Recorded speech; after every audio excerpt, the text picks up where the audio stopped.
everyone.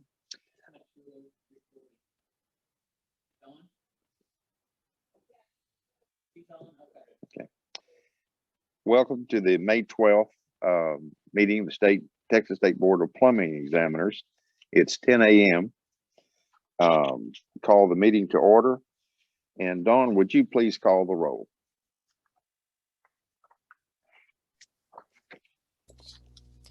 Yes, sir. Mr. Frank S. Denton. Present. Mr. James R. Ainsworth. Present. Mr. Ben R. Friedman. Present. Mr. Milton R. Gutierrez. Present. Mr. Robert F. Halnos. Present. Mr. William K. Clock. Mr. Thomas J. McDonald. Mr. Mark G. Savasta. Present. Mr. David Yelovich. Present. We have a quorum. Thank you, Dawn. I believe that, wasn't Mark with us earlier? Lisa? He was with us earlier, so he's lost his connection. But even with that being said, I believe that we do have a quorum. I'm here, Mr. There Chairman. you are. Okay, thank you. Yes, sir. Thank you. So we do have a quorum. We have 4 present, and the remainder are joining us remotely. Justin McDonald, I spoke with this morning. He had a previous business engagement that he had to attend to this morning. He hopes to join us in the afternoon. And board members, is there a motion to excuse Mr. McDonald from this morning's meeting? So moved. Second. Motion and a second. All those in favor signify by saying aye. Aye. Aye. Any opposed? All right. Hopefully Justin will be joining us earlier. Mr. Chairman, Who is this? this is Dawn. Yes, ma'am. I did not hear the name of the person who did the motion or the second. Mr. Yelovich made the motion. Mr. Ainsworth seconded. Thank It you. passed unanimously. Thank you. You bet. I'm happy to report, board members and for the public, that this past Wednesday, I was told that all of our nominations were confirmed to the Senate. So we're all official. Dave Yelovich and I appeared in person, I guess it was 2 weeks ago, and gave testimony before the Senate Nominations Committee. The rest of the group, I guess your credentials were so impeccable that they didn't ask you to attend, and Dave and I looked a little shady, so they asked us to appear in person. But we got through it, and everyone got approved, so everyone is official. So with that being said, Dave was at our last meeting, but I'd like for Dave to introduce himself and maybe say a few words. He's filling each of us have a statutory reason that we're here. Milton and I, hello, Milton. Thanks for joining us. Good to be here. Milton and I are public members. Dave is filling the spot of the home builder industry. So with that being said, Dave, why don't you introduce yourself to the group? I appreciate it. Thank you, Mr. Chairman. I just want everyone to know I'm so honored to be here and be on this board. Some incredible people here at the table and there at home. And guys, eventually I look forward to meeting all of you, Milton and Ben and Steve and others. Like the chairman said, I come from the residential side of the world. I've been a home builder based in Houston, in the Houston area for over 30 years. I'm heavily involved in code committees, both statewide and nationally. I'm a construction trainer. I'm a code guy. I audit homes for code compliance, and I stay very busy, to say the least. I'm currently the compliance officer at Tilson Homes. We are a statewide custom home builder, and we stay very busy like most home builders nowadays. Like I said, I'll keep it brief. I'm excited to be on this board. This is an industry that is near and dear to my heart, and I look forward to using my talents today and in the months and years to come. So thank you, Mr. Chairman. Thank you, Dave. It's wonderful to have you here. I've gotten to know Dave pretty well in the last month or so, and he's going to be a great addition to our board. And Lisa, I believe that this might be the first time in a very long time that we've got a 100% full board, a full 9 members, and all good board members. So I don't think that a quorum is going to be an issue with us going forward. I wanted to make a few brief remarks before we get into our meeting. We have had a extremely busy month since our last board meeting. Lisa and Richard and I have shuttled back and forth to the Capitol on several occasions, met with the legislators, testified before committees, and I am extremely happy to report that we've got some wind in our sail.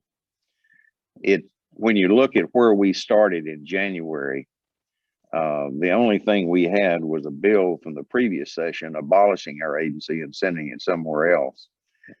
And the bill keeping the plumbing board intact and letting us address some of the issues that were raised during sunset passed the House 140 to 3 in favor of it. So we really are pleased with that. That's Representative Thompson's bill 636.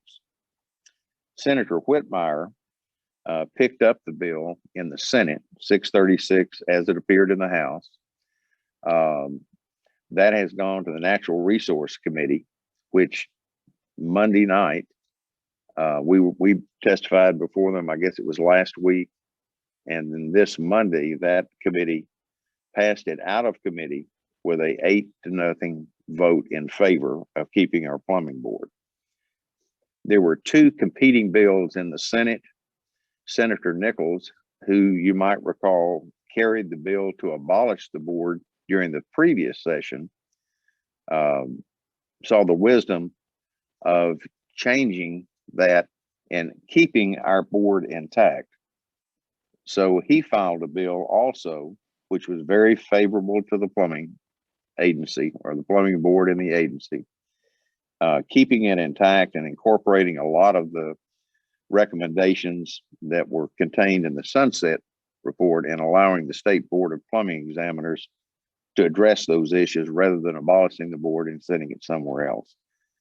So I think it's safe to say that we have done a 180-degree turn from the previous session to where we are today. And for the most part, we're not across the finish line yet. The full Senate will probably vote on it. It's on the agenda today. It may or may not be reached today. If not today, most likely tomorrow. But I think Lisa will echo this. We've received very little pushback. We have been successful in convincing the legislature to look forward rather than look backwards. We've got a good story to tell. We've got a good plan in place, and the legislature, I can count on one hand any pushback that we got. So I couldn't be more pleased with where we are. With respect to our appropriations request that was made, I guess it was first part of the year, we've not been approved, but we're still alive. They have put some of our exceptional items, which are over and above our base budget, into something called Article 11, I believe it is called. That's being taken up by the conference committee. We had asked for an additional $208,000 over and above our regular budget to address some exceptional items. A pool of money for raises for non-supervisory employees, $24,800 to technology, to do some technology changes, $60,000 for a couple of replacement vehicles that are going to have over 150,000 miles in them by the time we get there. And I believe 2 FTEs we had requested. Those exceptional items have not been approved, but I am cautious. We have a advocate on the conference committee to advocate for us, and I am cautiously optimistic that we'll get one, if not all, of those exceptional items approved before the session is over. So I think we're in pretty good shape. I'm really proud of where we are. I think we've made a lot of progress. And when I look at the reason for that progress, I have to go all the way back to the previous session when thousands of plumbers converged on the Capitol when they were trying to abolish the agency. And that's what really put the ball in motion. It got the attention of the legislature, and they haven't forgotten it. The governor has put together an excellent board, a very diverse board from all aspects of the industry. And we've been successful in convincing the legislature that we have a plan in place. So I'm very optimistic that we're going to prevail. Both Senator Nichols' bill as well as Senator Whitmire's bill are both tracked right along the lines of the Sunset Report. Both bills, Thompson, Whitmire's, Nichols, Helen has helped us go through those bills to ensure that we have the legislative authority to do the things that she understands that we're planning on doing. So we believe we're going to be in really good shape. I have to hand it to everyone in the industry. It is a lot easier to stop a bill than it is to pass a bill. But because of the cooperation of every aspect of our industry, the labor unions, PHCC, who represents the non-union plumbers, the agency itself, the providers of continuing education, everyone has been so supportive that it's allowed this bill to go forward, and we're in good shape. I'm very pleased with the way we are. Lisa, did I miss anything that's happened? It seems like it's been 6 months since we last met, but did I miss anything on the legislative front that should be? No, pointed sir. out? I believe you covered it all. Okay. Well, that's where we are in a nutshell.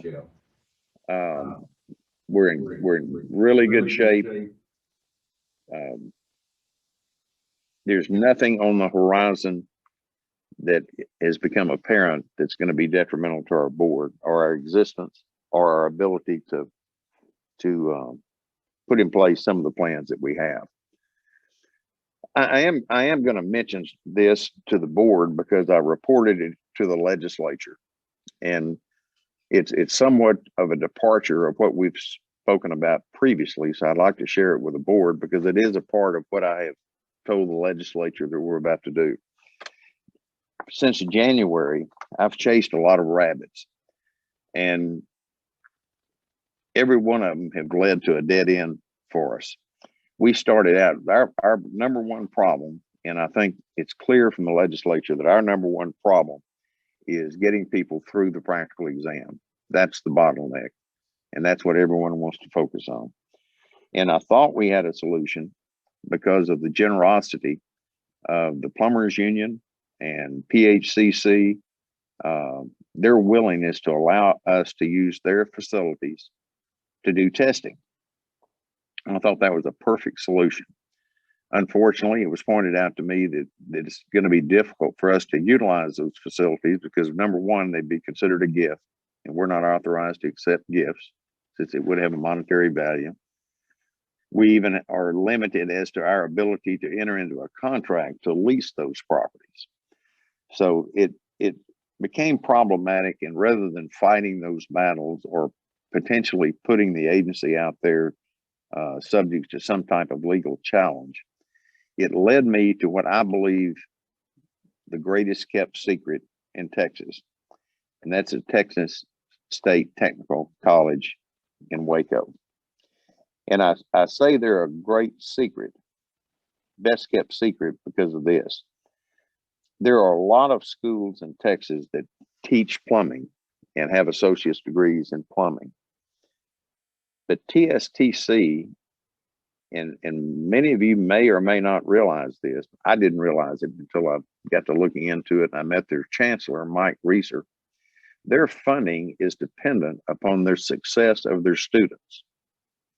Their funding formula and the way they get state money is the Workforce Commission tracks their graduate students once they graduate for 5 years after, and their funding is dependent on how successful those students are.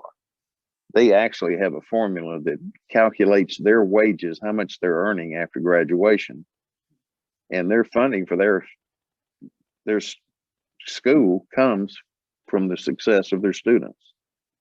I think it's a brilliant formula. It's so unlike a state to do something like that. I would venture a guess that if all educational institutions were outcome based, probably 2/3 of them wouldn't exist. When you look at the number of college graduates that get out that are flipping hamburgers today or unemployed, staying home with mom and dad. So Mike Reeser and I had a great, the chancellor of TSTC and I had a great meeting, and we realized that our objectives are so closely aligned that it doesn't make sense for us not to leverage the state dollars that he has and we have to try to put more plumbers and get more plumbers to work. So as a result, rather than utilizing facilities that we're going to have a problem in either contracting or accepting as a gift, Mike Reeser has agreed to build out for us testing facilities similar to that we have here in Austin. They have sent a team down here to actually take measurements and work with our staff so that they can build another duplicate testing center in Waco. And when they get that done, that's going to double our capacity. And our problem with this practical test, to put it in plumber's terms, is this. We've got a 1,000-gallon tank that's being filled up with a 2-inch line, and we're trying to maintain the level with a 1-inch drainage line. So we have got to increase our capacity of getting people through that test. So once we double our capacity, the backlog will come down. Chancellor Reeser has also agreed that once we do this pilot program in Waco, he also has a campus in Harlingen to serve the South Texas population. He has agreed to also build one there. And from there, we should be able to work down any backlog and handle the volume of applicants we have trying to take the test. From that point on, we will start identifying locations based upon where our applicants are coming from. Lisa and Kevin are working on a map of Texas that clearly shows where the majority of our licensees are coming from. So once we get the backlog worked down in these 2 or 3 locations, then we'll strategically open up additional locations based upon where our applicants are coming from. And with that being done, I don't ever anticipate another problem as far as having a backlog. So it's changed a little bit, but we haven't given up and we're on track. And I'm extremely excited about the partnership that we're going to have with TSTC. They also have invited us and want us to help them with their curriculum to ensure that they're training the right things for young plumbers entering the industry. So I anticipate us participating in their curriculum at all their campuses. There are a lot of opportunities, many of which we haven't even identified yet. But our goals and objectives are so closely aligned that it doesn't make sense not to partnership with another state agency. I have no doubt there are other educational institutions that do as good a job, maybe better, I don't know. And I can see us entering into partnerships with them.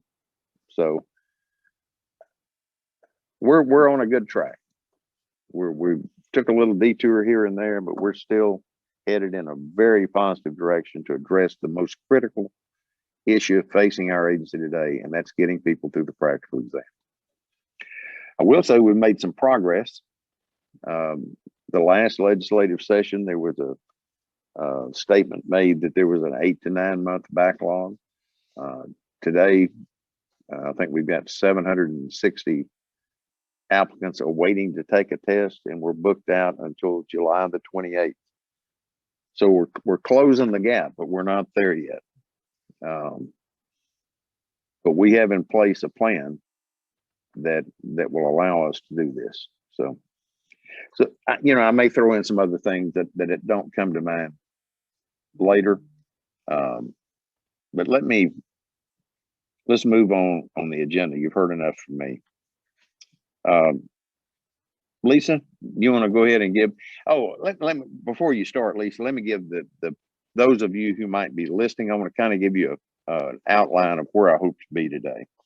I hope that we can complete all the staff reports by noon or thereabouts.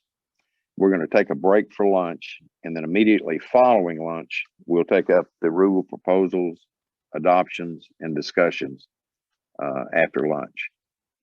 So hopefully we can move along.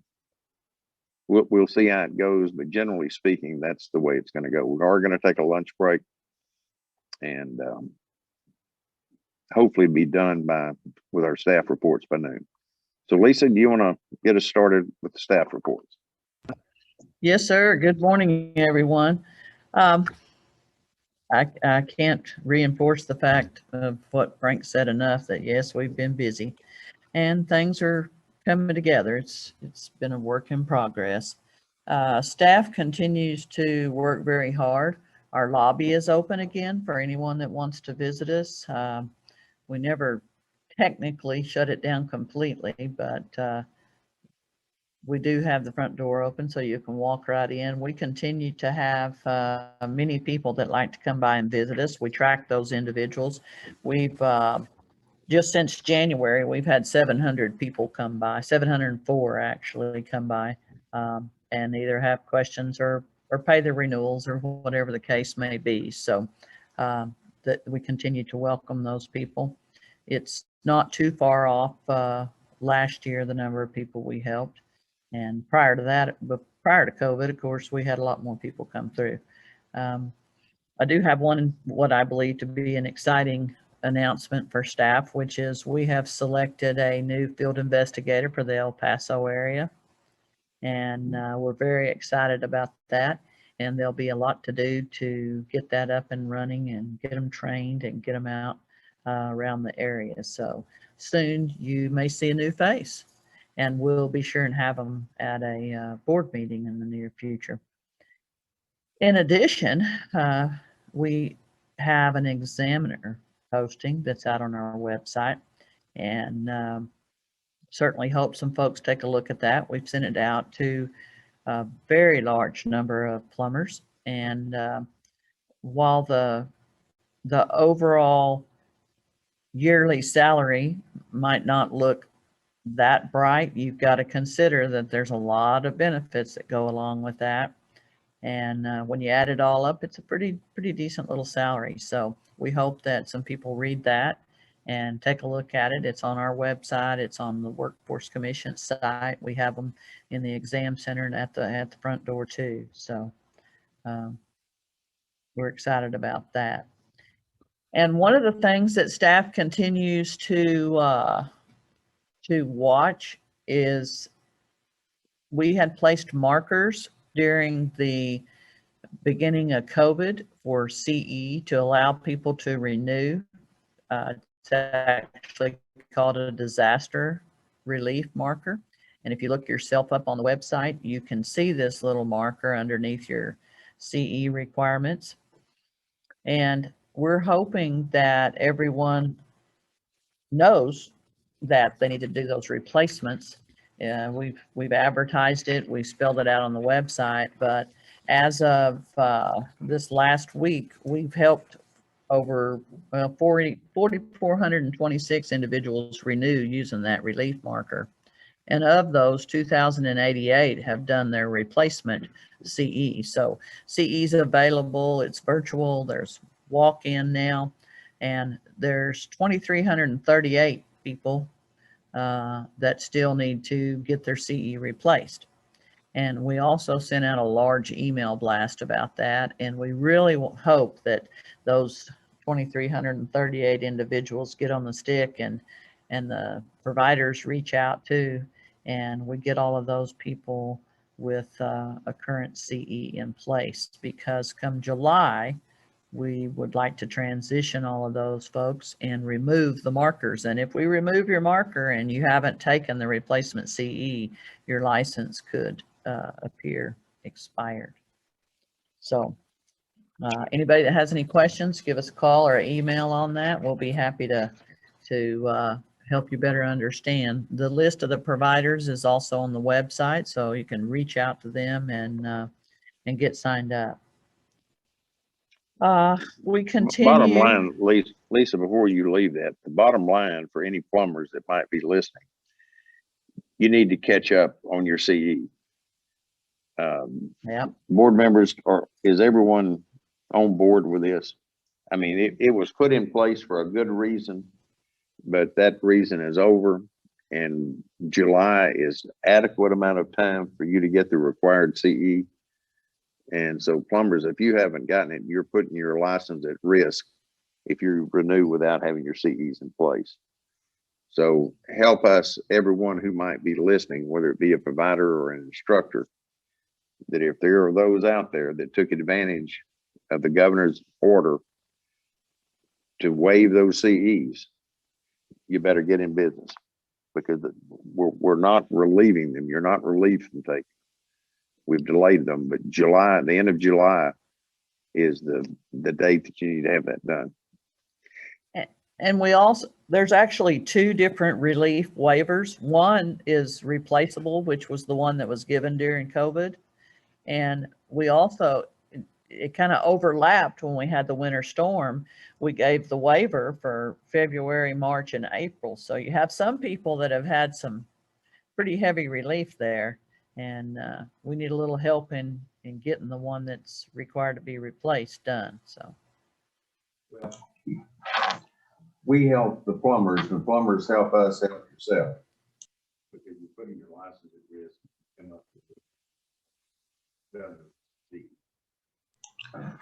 Everybody on the board in agreement with that? Mr. Chairman, I think the question, and you know, that if we've got a little over half with the still needing those makeup deals, do our CE providers have the capacity to do that?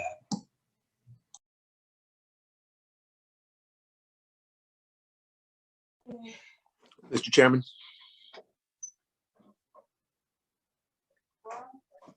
Yes, who was asking to sign in? Milton or Ben? This is Ben. I saw a couple of questions come through from the audience, particularly the CE providers. They're looking to see if they can get a list of these individuals that they can reach out to. Lisa, can you respond to that? Ben, we have that list prepared and we'll be sending it out to them along with some other board information. We sent an email blast out to everyone that has an email address with us, and so everyone's been notified. The CE people will get that same list shortly. Sounds good. Okay, and one of the providers said yes, and CE providers will expand classes if need be. I appreciate that. Okay, the word's out, so no excuses in July. This is true. Go ahead, Lisa. In addition, I wanted to tell you that we're feeling the increase in apprentices, which is a good thing. We are seeing an increase in some journeyman numbers. We've had a lot of people reach out and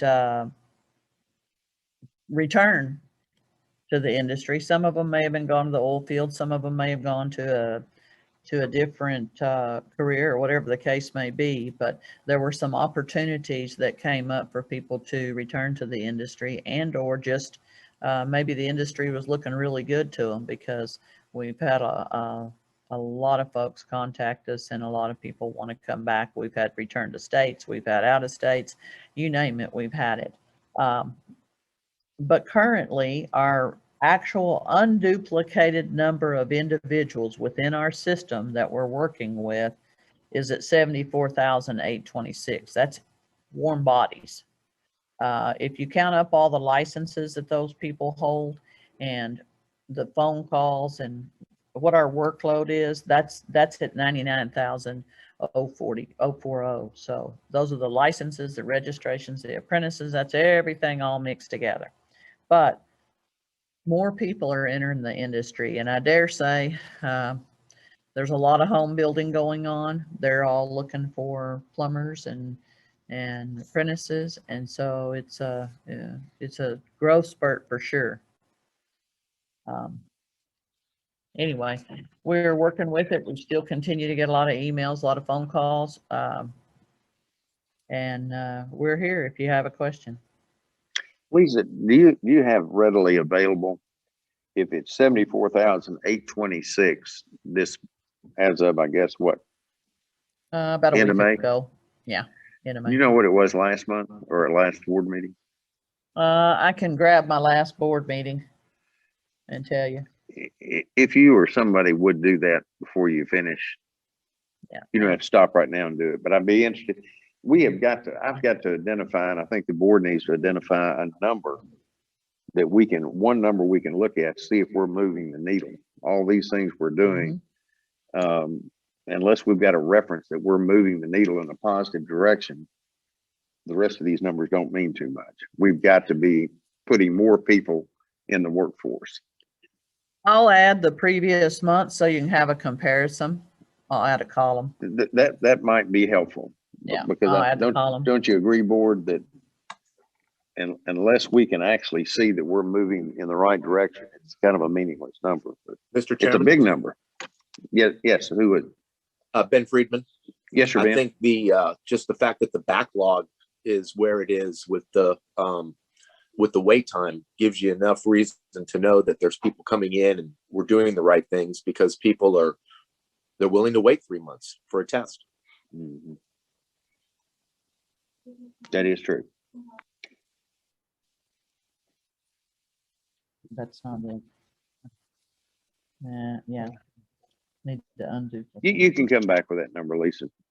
Go ahead with your report.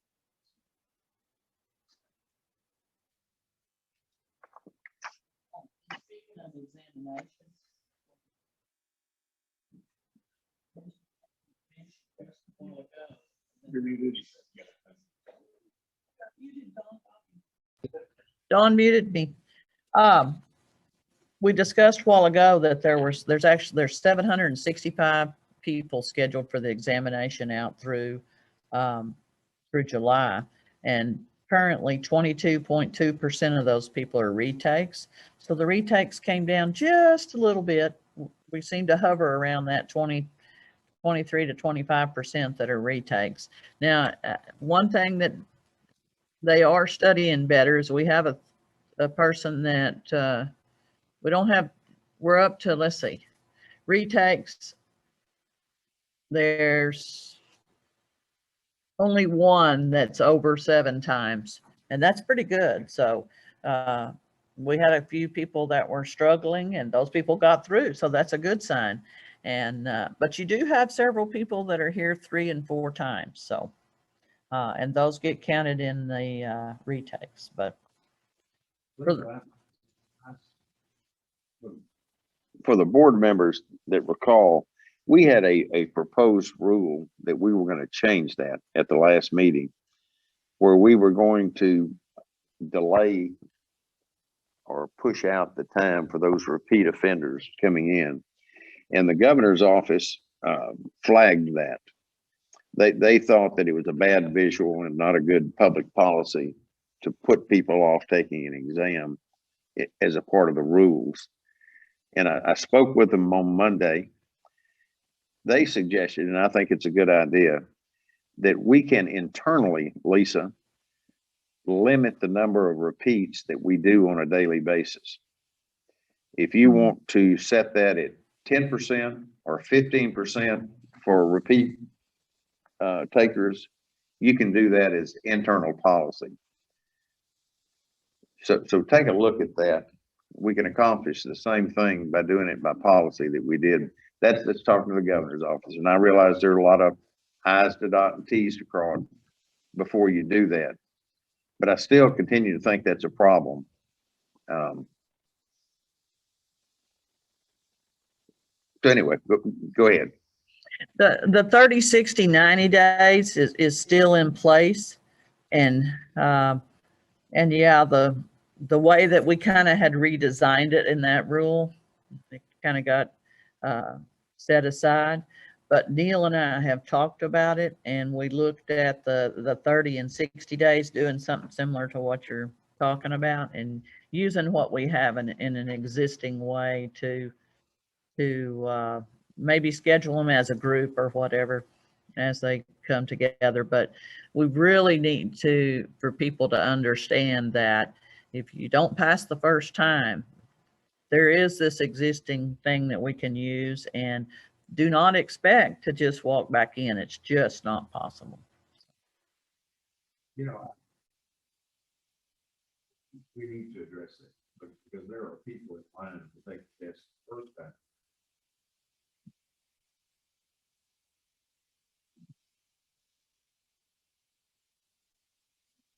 Did we lose? Right. Now I'm back on, I think. Me? There are people in line to take it the first time that have prepared, they're ready, and we've got an 82% pass rate. So I want as many of those folks in that we can get those 82% pass rates to get more plumbers to work as we possibly can. The other point I will make, and this is something the governor's office and I talked about, this policy that we were had proposed at the last meeting was never intended to be permanent. Once we get this backlog addressed, as far as I'm concerned, and I think the board maybe agree with this, they can come in every week and take the test as long as they pay for it. So as long as there's not a backlog, they can take it as many times and as often as they want to pass it. So by doing it through internal policy might even be better than doing it by rule, because we'd have to go back and change a rule that we put in place. So,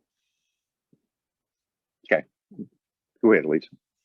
You know, I'm going to say from time to time we get muted, and Dawn came in before the meeting and told me, says she's going to be running this meeting. So if I forget to mute, somebody forgets to mute, she says, I'm going to mute them for you. And I always thought I was running the meeting, but now you know that the young lady in the other room there is running the meeting. And if you fail to hit mute when you're not talking, she's going to cut you off. It's not me.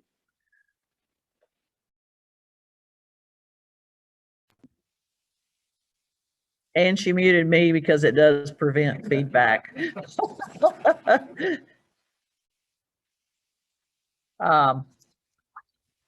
Okay. Let me kind of see where I was at now that Dawn Well, muted me. While she's looking at her next item, There she back is. to the retakes, I don't think we need to have a rule, but maybe after somebody fails the first or second time, we strongly suggest that they go to some additional training before they retake. Well, I think we do suggest that. Slip Frank a note. Whether or not Oh. they do it or not, I don't know. We don't have a requirement that they take any training, but definitely it'd be a good idea.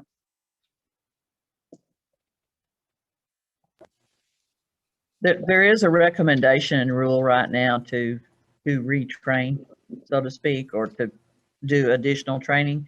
And one of the things in the rule that we had proposed was to require them to do that. And so the recommendation is there now.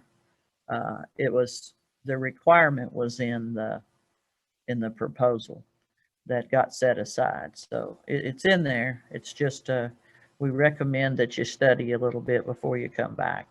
And because we want to see them pass. So, I'm not suggesting a rule. I'm just saying that, you know, we strongly encourage them. so it's spelled out, and we talk to them, and the ones that are really struggling, Neil talks to them in detail too. And sometimes that helps, and maybe they just need to realize the section that they're having the most trouble in. So, but it's better. It's only a little bit, but it's better. So that's important. Every little bit counts. In addition, I wanted to mention that we do continue to give the written exam in a lot of areas around the state. And as things have loosened up with COVID, we'll be back in some other areas that we haven't been able to access. But the examiners, they're out, they're on the road. They have been for quite some time. And so that really does make a difference, especially for the journeyman. So. Hey, Lisa, let me go back and fix something that I messed up. Okay. I failed to announce at the beginning of the meeting, and I'd like to now, is that we're able to meet as we are virtually without a quorum present, because we're still under the executive order, which allows that the governor had put in place on March the 13th. I think it's a great tool. I don't know what's going to happen to it going forward, but it's a great tool for us to use that saves the money of traveling to Austin, as well as it allows more participation. But at any rate, we are operating under the executive order that was issued by the governor, and the public is able to access it as well. So, sorry, go ahead. I'm just fixing something I should have done a while ago. That covers most of my items, Mr. Chairman. I'll be happy to take any other questions or address anything else anyone would like me to. You know, flip back to the page that you prepared about the youngest to the oldest. I thought that was kind of interesting. I apologize. I did have a bit of factual information, kind of a fun fact. Be sure no one mentioned the names of these people, but I thought it was interesting what she had pointed out. I hope I didn't get dropped off, did I? No, hang on. Can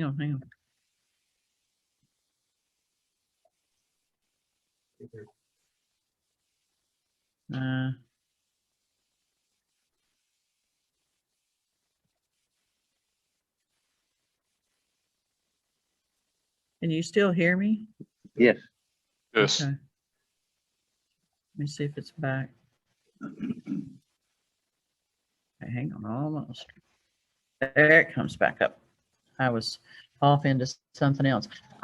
Occasionally, we want to know if there are more young people entering the industry, and so we have some statistical items that we look at. And our youngest apprentice right now is 16 years old, as of ran this just a few days ago. So probably that individual, just as quick as he had a birthday, got signed up. And we do have the youngest inspector now that's entered the industry. And so that's kind of new.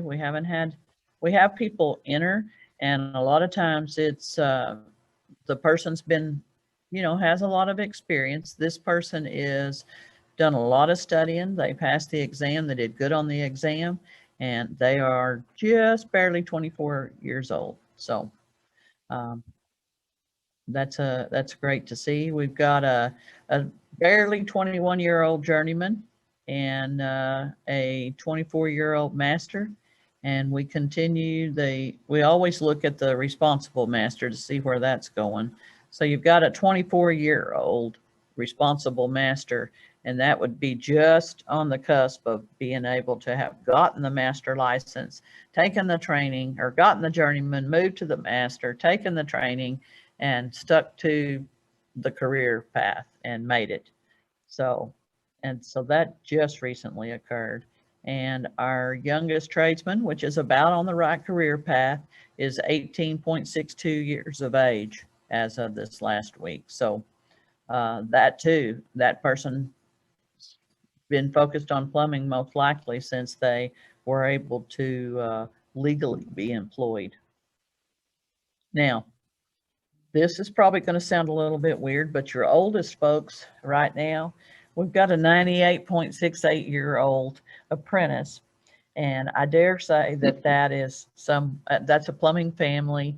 And most likely that person goes to job sites and is related to them by maybe grandfather or something. And they want to make sure that even if he walks fittings across the job, that he has a apprentice registration. So that's our oldest current, and these are current apprentice. Our oldest active inspector, whom I do know and have known for years, is 86.3 years old. And he is not doing as many inspections as he used to, but he's still out there. And actually, I hadn't talked to him lately, but he was the avid tennis player. So anybody that knows him will know who I'm talking about. And we also have someone that's been in our ranks for many, many years that we hear from on a regular basis. That is our oldest journeyman, and he's held this spot for quite some time. And he is 92 years old, a little over 92 years old. So, and he knows who he is. And if he happens to be listening, and I do talk to him regularly. And our oldest master is 91 right now. And our oldest active master RMP, whom we just talked to not too long ago, and some of their items are transitioning to the kids' long-standing person, is just a little over 91. So your master and your RMP are right there together.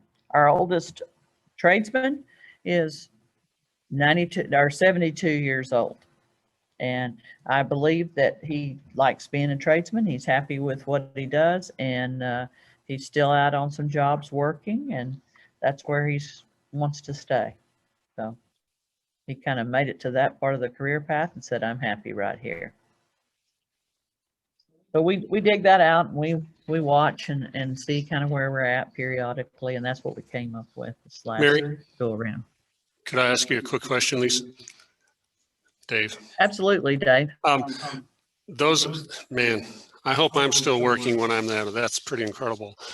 Do you have averages for masters and RMPs as far as what the average age of these guys are, of these folks? I typically do run that when we get closer to CE. I just ran this and grabbed it because I wanted to know kind of where we're at, but I can run that. And that's probably in the something that 50s. probably. Yeah. And whenever we get close to, usually we do an update for everyone in about July for the CE people that are going to start the new classes. We do May, June, or July. And once we know exactly what's going to happen, we update them with everything. And that's one of the statistics that we run. So we'll run that. And that's all I have right now. We're busy. We stay busy. We want to be busy. We're happy to be busy. Are you done on the examination statistics? Yes, sir, unless you'd like to know something else. And we send all this information out to the providers as well. After the board meetings, we have a Google Doc just as a reminder to the providers, and they can go download all the statistical data and share it with everyone. One thing that has been a little confusing to me, and I understand, when we report examinations, we combine the practical examination along with the written examination on some of these numbers.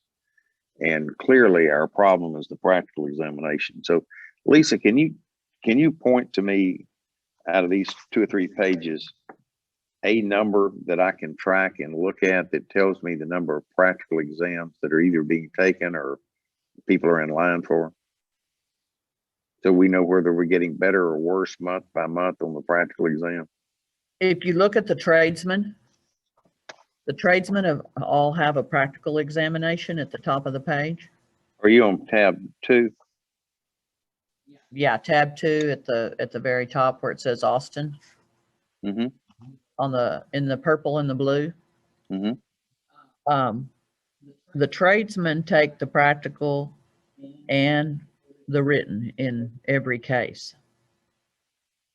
So if you're looking at that tradesman number, you can look at last year's number, which is in blue, this year's number, which is in purple. Give me the number that you're looking at. I'm looking at the 469 and the 244. Okay. So- But let me ask a question of you. Of the 244 and the 469, if you went out to a remote location and gave the written exam, would it not show up there as an exam? And he still might be waiting on the practical, but he's taking the written. All your tradesmen that have taken in those two numbers have been here and they've taken Both. Yeah. What about the Now, journeyman? if you look at the journeyman numbers, some of those journeymen have taken both here, and some of them, if they were failures and or if they previously held a tradesman, those are writtens. And if you look down below and you start looking at the Corpus and the Dallas, for instance, go down to Dallas and look at the purple and the blue. Those journeymen in Dallas, the 42 and the 55. Mm-hmm. Everybody see that at the bottom of the page? At 55, those individuals already held tradesmen. So they went up to Dallas and took just the written portion of the journeyman. How do you know they didn't go directly from apprentice to journeyman and just take the written? All journeymen don't necessarily have to be a tradesman. They could go from apprentice. That's what I'm saying. A portion of these could just be the majority of these, if they took them in Dallas, the reason why they took them in Dallas or Lubbock or wherever is because they didn't need to take the practical here. So they were able to just go take the written in a remote location. I don't want to take up the board's time and yours during the meeting, but somehow you need to show me a number that I can, without having to do a calculation, how many people are waiting in line to take the practical exam. Okay, I can break it out on this page. You already have it? I don't have it broken out as far as written. Well, let's don't do it right Okay. now. But Okay, I'm just telling you, it's kind of like tracking the number of people that are actually going to work. Our problem is the practical exam. It's not the written exam. I think we're doing a good job on that, but I can't determine whether we're making progress or not making progress on the practical exam if we combine tests, written and practical together. I question this, and Richard, I think, told me the reason they do that is because that's the Performance legislative measure. council or somebody, a performance measure. That's what it was, that we're required an exam as an exam. But I think from a working standpoint, we need to focus in and know exactly where we are, whether we're moving the needle on these problem areas. So let's do it after the meeting, and we'll come up with a way to do that. So We have the ability to do it. I know you do. There's no And we question look- about it. Yeah, we look at it on a regular basis. The sheet that Richard gets that this comes off of has it broken out in different parts. Yeah, I just want the board to be able to track it also and just look at a number and say, hey, Mhm. we cut it by 50 people this month over last month. Oh, there's probably 50 more coming. Well, I'd like Yeah. to know that. Yeah. And I'd like for the board to know it to see if we're actually making progress on where our problem Yeah, is. I got you. But anyway, we'll work on that. Okay. And that's all I have right now. Does that get us through item number 7? Yes. All right. Thank you, Lisa. I appreciate that. Richard, are you ready I'm ready, to talk sir. financials? I'm ready, All sir. right. Whenever you We're are. on item number 8, financial department reports, and that'll be found under tab 4 That's correct. for Richard's reports. So Richard, take it away. Okay, thank you, sir. Page Hey, 1. before you start, Richard, I want to brag on you. We've talked about going to all these legislative hearings and things of that nature. What you don't see behind the scenes is every time one of these legislators has a great idea about another piece of amendment or something to add, Richard has to do a financial note on it. So in between going back and forth between these hearings, Richard and his staff are working with the legislative budget board to come up with fiscal notes for what physical impact, if I propose this legislation, what physical impacts are going to have on the state and the agency. So there's an awful lot of work that goes on behind the scenes that, Richard, we really do appreciate what you do. And nobody sees you do it except right here in the office. So thanks for what you do. Go ahead. Appreciate that. Okay, under tab 4, page 1 has 2 schedules. The first schedule shows our original fiscal year 2021 appropriation for the board, plus any transfers and additional revenues we've received and what the board ended up spending in each strategy through the second quarter. Included in the first schedule is the 5% budget reduction by state leadership due to the COVID-19 pandemic. You'll see that on the last line in the first schedule. And then the second schedule shows agency expenditures by category so far for fiscal year 2021. If we took out the 5% budget reduction from the equation, our percent expended would drop to about 42%. So we're just being very conservative with our spending. Theoretically, at 6 months, we'd be at 50%. So we're at 42%. 47% with the 5% budget reduction and 42% without it. On the next page, we continue to. Before you leave that page, Richard, okay, let me sure. ask a question. Under analysis of estimated budget less year-to-date expenditures, what professional fees and services, what does that include? Okay, It's a number of 26,000, looks like. Right. Most of that is the temporary person that we have. We have one temporary employee, and we have to code this the way the comptroller tells us to, so it goes under the professional fees. That's pretty much most of it. Okay. What goes in there? That 26,000. We have one. I think we had 2 at the beginning of the fiscal year, and we dropped it down to 1. And we still have 1 left. So that person, that temporary employee, is getting paid out of professional fees and services. And it's not duplicated anywhere else? No, sir. Okay. So that I'm understanding this report, if you took the estimated, the analysis, the estimated budget, if this is 6 months, if we doubled it, would it be equivalent of a year? And we'd be probably 6 to 8% below what we're budgeted to spend if we stayed on track as we're doing right now. Is that correct? You mean for that particular item? Well, for any item, let's look at the totals where you're showing 47.1 has been expended, and you say it's closer to 42. If you double it, you're looking at an annual figure. It's not closer to 42 because we do have to pay the 5% budget reduction out of this fiscal year. So, but I just took that out because that's an expense that we normally wouldn't have. I just threw that in there to let you know what we would be at if we didn't have Okay. that. But we are at 47.1. I guess my question is leading to, if we stay on track, spending money along the lines that we've done the first 6 months, at the end of the fiscal year, which is in September, are we on track to be below budget on our expenditures?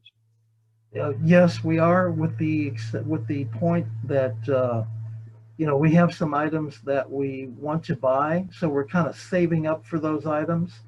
And as we get near the end of the fiscal year, we'll figure out if we can afford to purchase those items.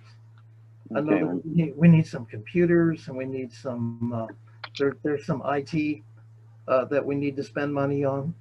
So we're kind of saving up for those. Okay, and we didn't have any money budgeted for those going into the, We Yeah. have some, not at the first, no.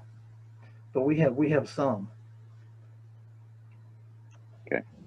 okay, next page. Right, sure.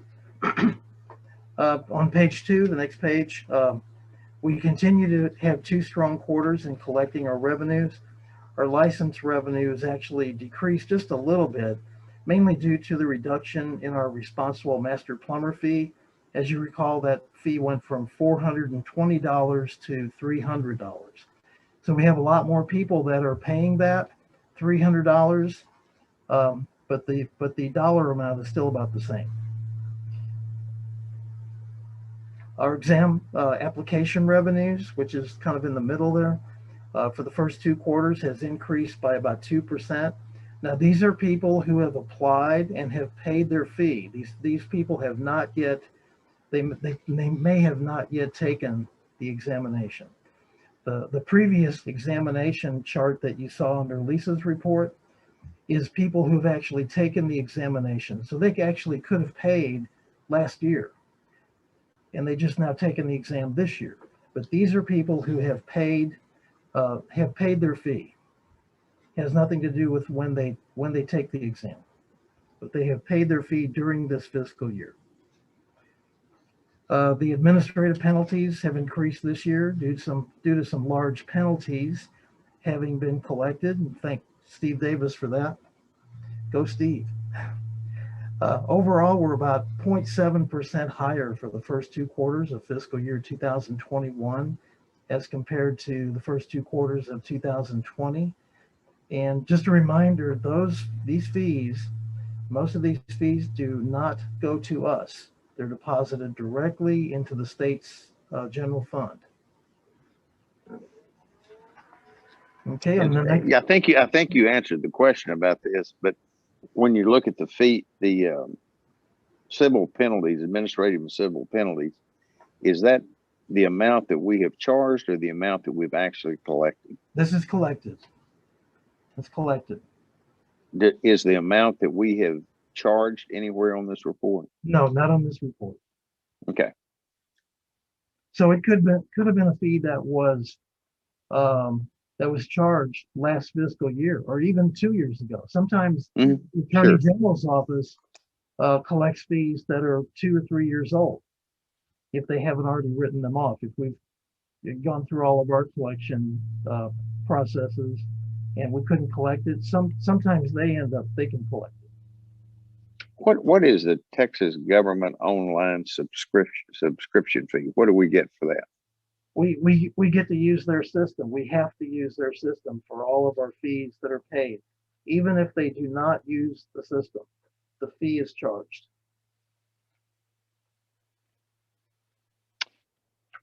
So it's like $2 for an apprentice fee. Depending, I can't remember where the cutoff is. It might be $3 for a regular master. Might be $5 or $4 for a responsible master plumber. Oh, I see. When they renew online, is that what you're talking about? Well, even if they walk in the front door and pay cash, they still have to pay that texas.gov fee. That's in the law for that. And what are we actually getting something for that?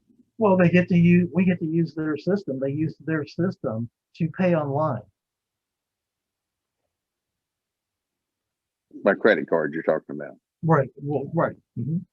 Now, why can we not accept credit cards for penalties?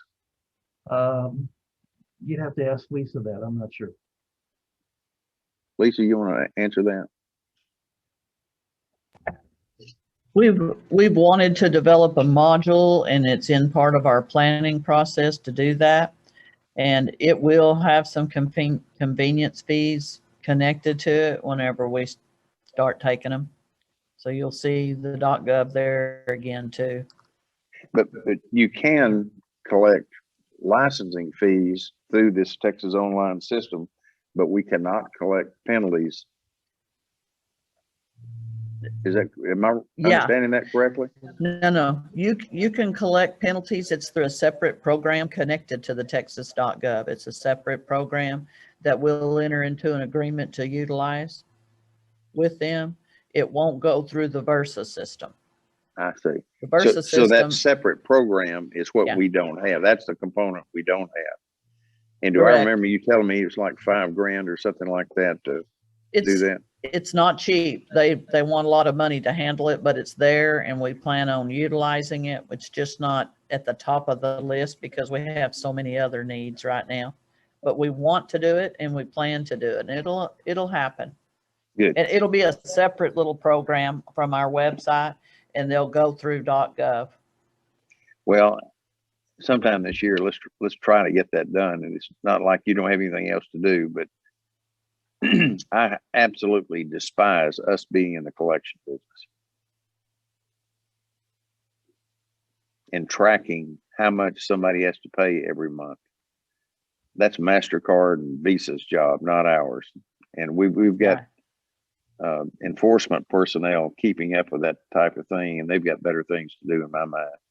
When somebody could just pay a $2,000, $3,000 penalty online, and we're done with it. He can pay MasterCard $100 a month if he wants to, and we don't have to keep up with it. So at first opportunity we get, let's try to do that. We certainly will. We'd love to have it, believe me. Okay, Richard, I'm sorry, I didn't mean to interrupt you. No problem. No problem.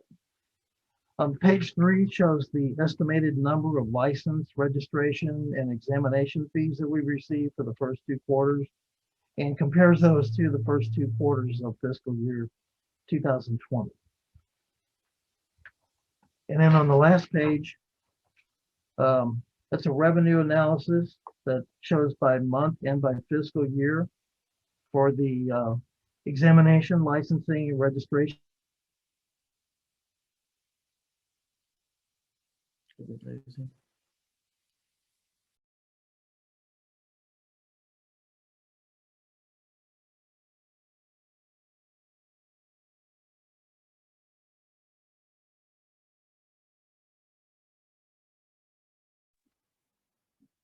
Richard, are you there?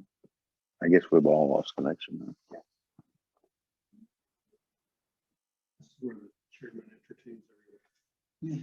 Hey, don't forget, Dawn's in charge of this, not me.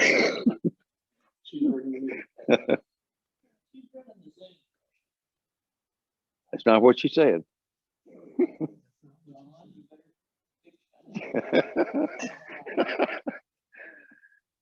So you're back online. Okay. I understand I'm back online and they're working on getting everyone else back online. So we've just been on hold here until we get everybody signed back up. Assuming that you can hear me.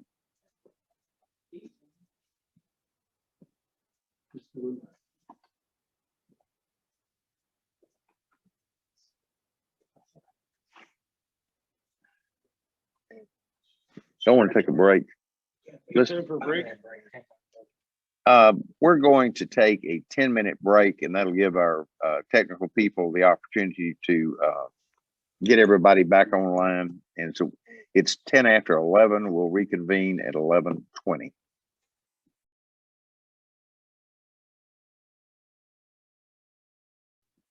$11:23.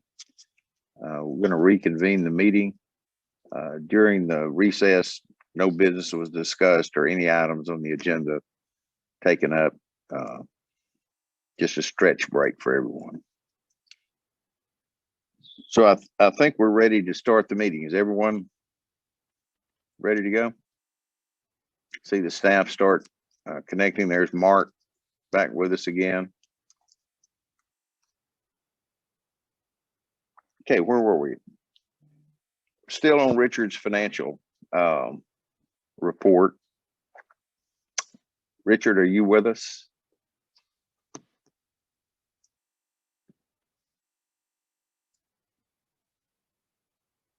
I'd say this to the board members. If you've got any questions, and you have to have some having to do state financials are complex and make no sense whatsoever. So if you have questions that you want to ask Richard or Lisa or anyone else concerning our financials, feel free to do it during the board meeting. And if not, if you need clarification, see Richard individually when you're done. But I want to be sure that everyone understands what we're tracking and why we're tracking it. So it's okay. I ask stupid questions all the time. So there's no such thing as a stupid question. If you don't understand it, you need to ask it. So, and Lisa, I believe that you had some numbers you wanted to, going back to Lisa's report. Go ahead, Lisa. Yes, sir. If everyone can hear me, I think they can. Can you hear me now? Mhm. Okay. Yeah, I wanted to go back to the unduplicated number of individuals within our populations, which I talked about earlier, and Mr. Denton wanted a number to work from. And we've watched very closely during the winter storm, the month preceding, we had a high month of collections and stuff like that. So I was going to give you 3 numbers just to work off of to get you to what I reported, which is the 74,826, which are people, warm bodies in our population. This goes back to the tab 1, German masters, and whatever. The last page is tab. At the bottom of the page, it says unduplicated. Mr. Chairman, you're muted. Thank you. Thank you. This goes back to Lisa's report under tab 1, the last page of her report, where she reports 74,826 total licensees unduplicated. And I was asking a number that we could track to show whether we're moving the needle forward or backwards. So Lisa's got some numbers that she wanted to provide to us now. So Lisa, would you go ahead and do that? So going backwards to the 3rd month, the 74,826, that was in the 4th month. In the 3rd month, we had 74,462. You want to make a note of that. And in the 2nd month, in February, you had 74,050. So you gradually had an increase in your folks entering our population. And part of that is from the winter storm, the out of states, the renewals, people returning into the fold and that sort of thing. So you started the end of February at 74,050. March, you had 74,462. And at the end of April, you had 74,826, which is what's on the report that I gave you. And we run these, we have an automated report and it changes every minute, but we run these according to when we do our performance measures, and that's where those numbers come from. And something that I omitted earlier that I intended to tell you, which is we're just over 90% of online renewals right now, which has really made a difference. And we've done a very hard push on it during COVID. So that's one of the benefits of it, I guess you could say. You had to find a bright side. But we're just a hair over 90% on our online. Yeah, that's remarkable. I got to ask a question. During one of the Senate hearings about phone calls and things like that. And Lisa, if you would, I know Mr. Ainsworth had mentioned that he had watched that hearing, and one of the questions they asked him about phone calls and the ability to get through to the agency, I dropped the ball on that, because actually when I came to the agency, that was not front and center for me back in January. And it is true that I called the agency one time to try to get through and did get through. But the agency had done a great deal before I ever got on the scene. And one of the things during the Sunset Committee report, they were in the process of transitioning from paper applications and renewals to online. And I can imagine it was impossible to get through by phone to the agency. If you can just imagine 60 or 70,000 plumbers trying to renew, and everybody wants to know how many continuing education hours I've got, and am I eligible to renew, and exactly how much is it? I can see it was a nightmare during that period of time. But like Lisa reported, and I think it's so significant and such a great stride forward, they not only transitioned from paper to online, but in a short period of time that's remarkable, they've got over 90% of the licensees are renewing online. You can just imagine the number of phone calls that eliminated. And Mr. Ainsworth, so you know, I did send a letter to that senator afterwards explaining that my lack of response on that issue wasn't reflective of the work the agency had done, but it was more a reflection of my lack of understanding what had been done before I got here. So they've done a lot, and I'm really proud of it. And I think to attain a 90% goal in just 2 years is just really an accomplishment to the, not just to the agency, but to the plumbers in the industry. And the numbers that you've given us has shown us that in 3 months' time, we've actually put over 800 people actually to work, not have just moved upward within the system, but have actually new people coming to work. And that's the kind of number we need to start tracking, is the number of new folks that we're actually putting on the ground to work. So thank you for getting that, Lisa. It showed what I'd hoped it would show. So. And it is it's something that we watch very closely because it's part of our performance numbers. And at the same time, I want to thank you, Frank, for clarifying that to that Senator Deere with that letter that you did. And just so that y'all will know, and it was a little bit frustrating sitting there, I'll admit it, because the other thing that they didn't take into consideration is we were actually transitioning to a totally new telephone system all at the same time when Sunset came in.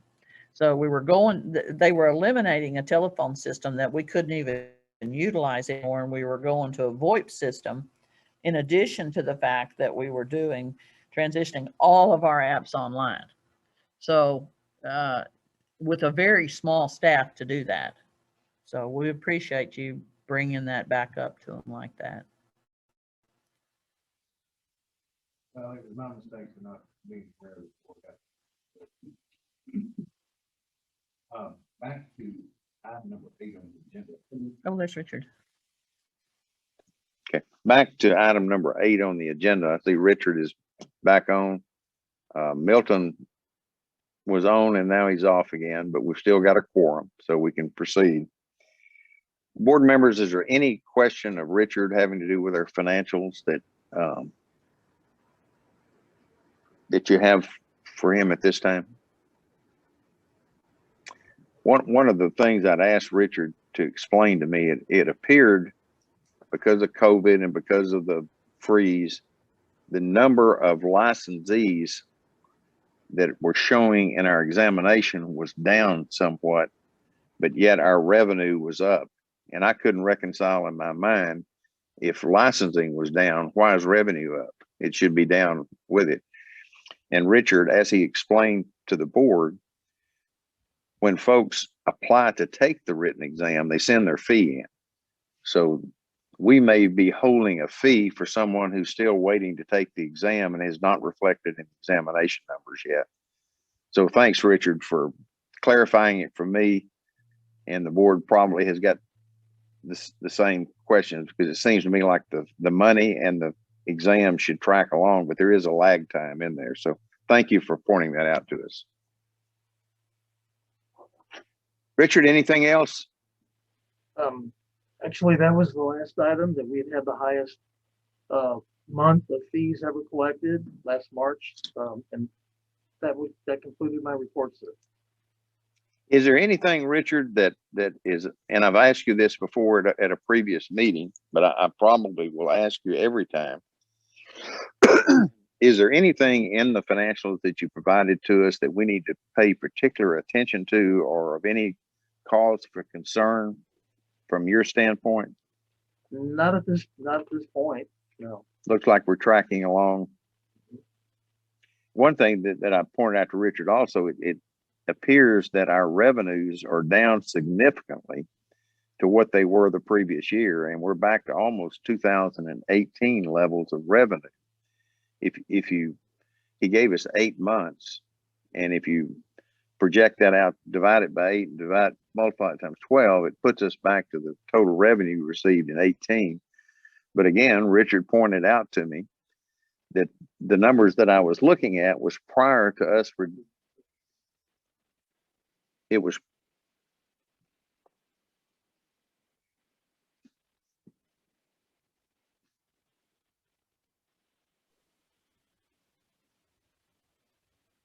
still no signal again. There you go. Back on again. Back on? Okay. What I was pointing out is the revenues appear to be down, but the revenues that I was looking at last year were before we reduced the master license fee from $400 and something down to $300. So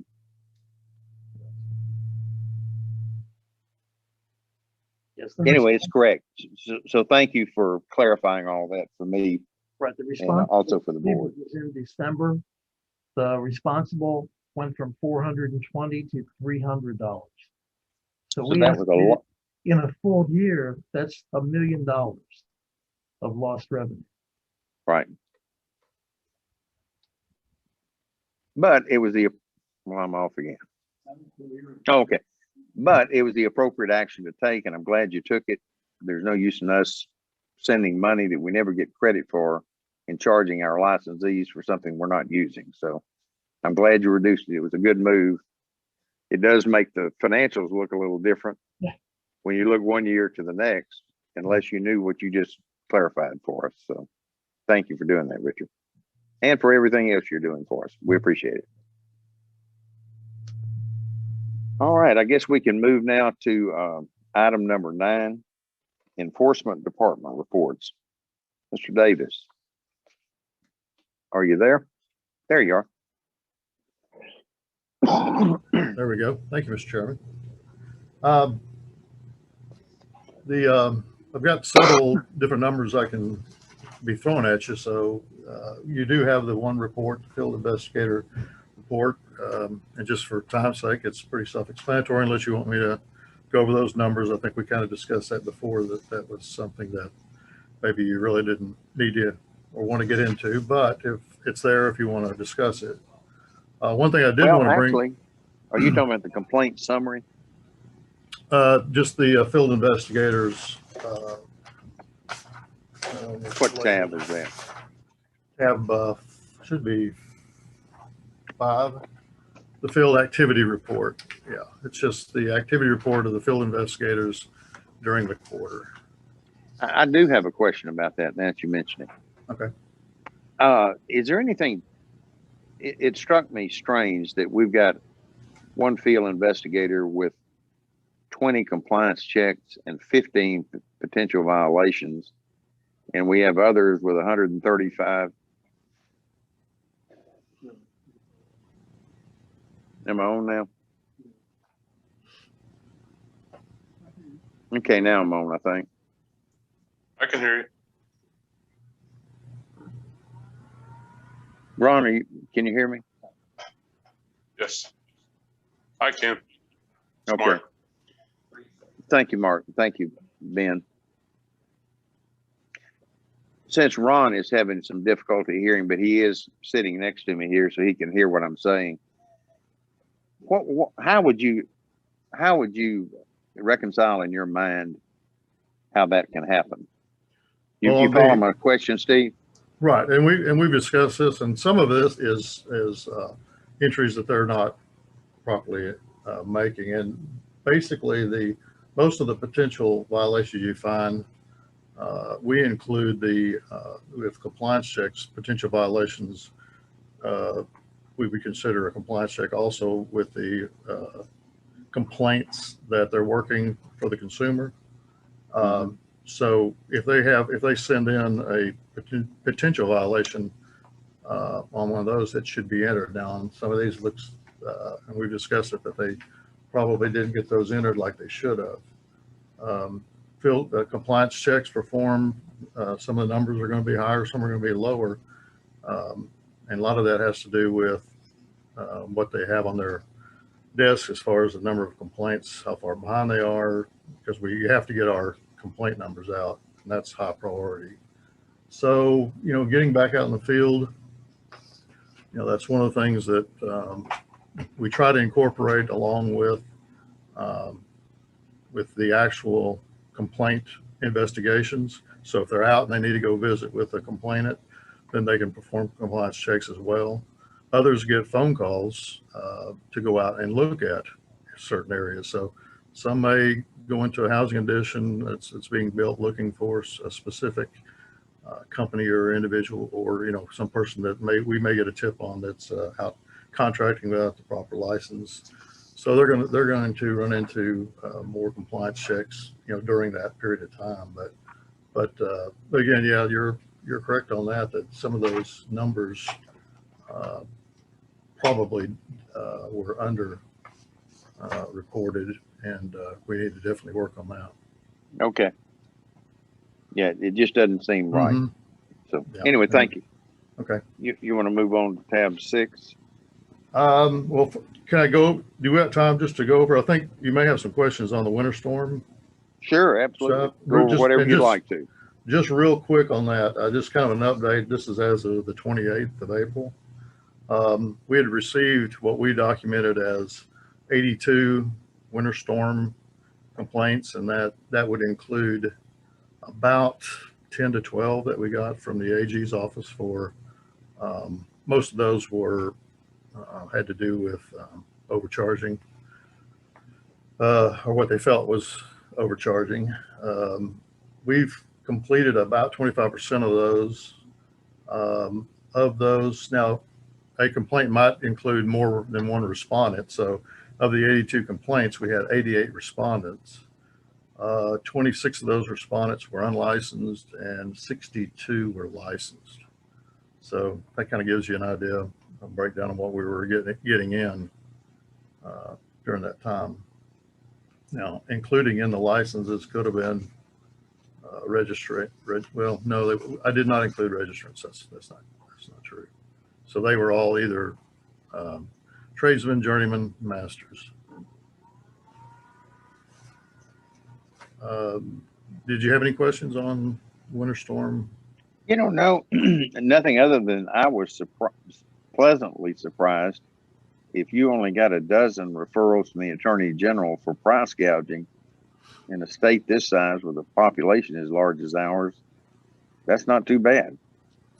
No, it's not bad. I do see that they will trickle in. When maybe people don't have complaints resolved, issues resolved, that as it goes over time. We did the same thing when it was Hurricane Harvey. It seemed like that even after a while, that every once in a while you still would get some complaints. So I still anticipate a few more coming in, but not in great numbers.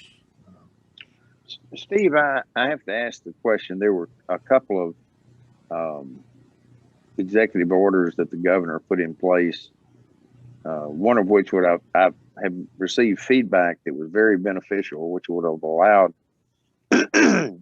apprentices to go out unsupervised to do triage type work and repair work without the requirement of a journeyman or master being on site. Were any of your complaints related to that type of activity that you can recall? I'm not asking you.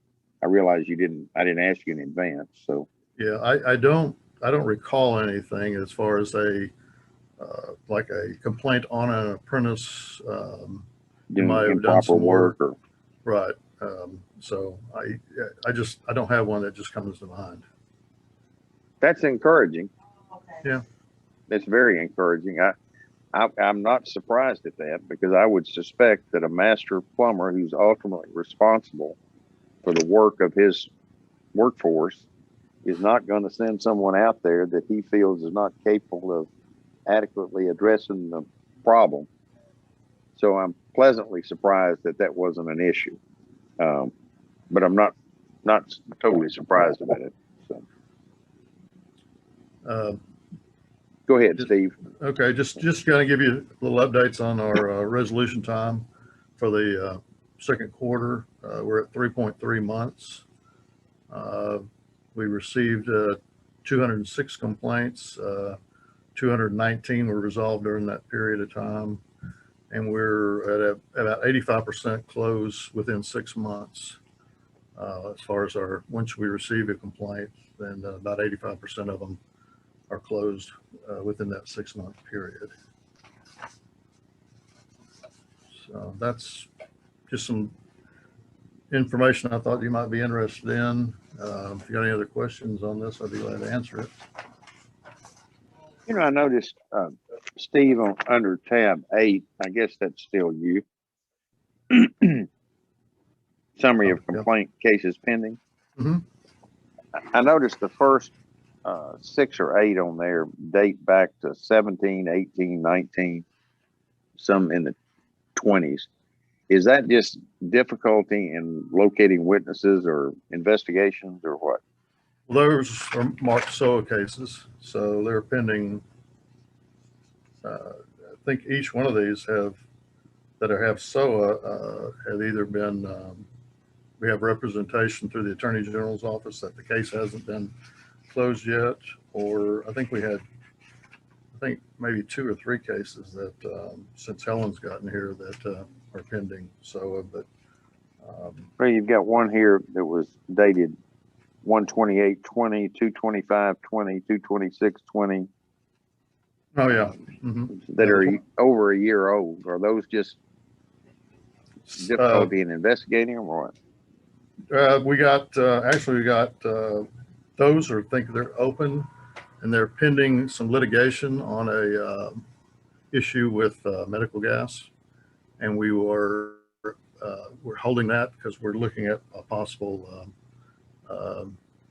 informal hearing on those cases. Okay. I don't think it's out of line. You know, you would expect some older cases. Some just take longer than others. But you've also answered a question I was going to put out. You had SOA out beside a lot of them.